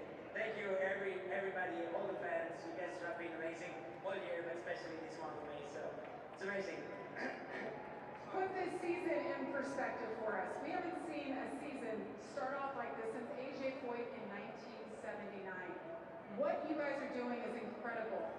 Thank you, thank you. I agree. It's been amazing. Everybody at Chicken Racing, all our partners, HRC, like it's just been amazing. DHL has been giving us as well all the support we needed to be here today. So all my family around, so it's amazing. Honestly, they make all the team around that I have, they make me look good on track. Hey, Chip is drinking out of your milk bottle here. You were toasting with your wife. How about some more milk for the man, Chip?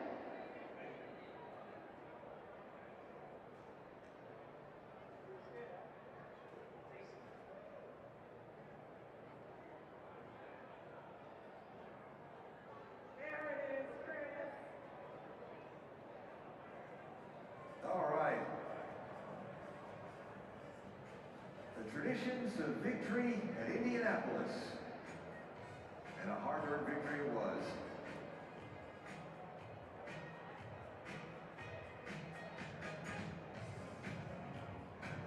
Lucia going to get in on some very special pictures as well.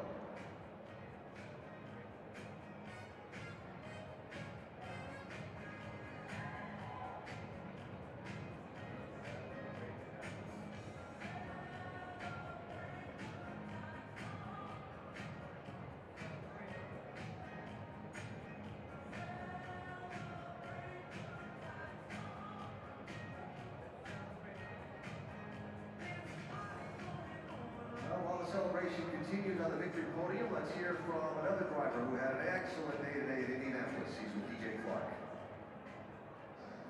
David Malukas, a third-place finish for you and A.J. Foyt Racing. That was a heck of a drive from you and the team, but obviously I can tell by your face it wasn't quite enough for you. I mean, yeah, I think it hurts in the fact that we had the opportunity. You know, it wasn't somewhere where we came in and got lucky to get to that P3 spot. It was P3, but I think we had a P1 car. I mean, from a strategy standpoint, positioning on track to the pit lane to the pit stops, I mean, we were perfect. I mean, we came out of that last stint and we were the #1 car going out.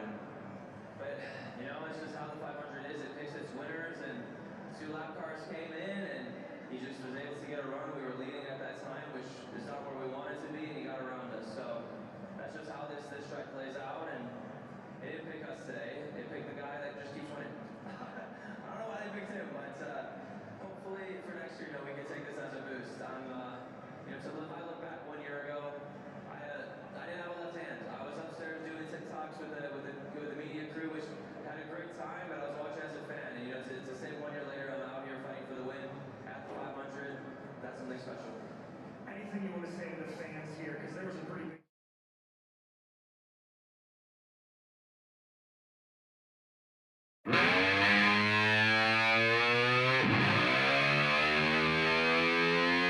Yeah.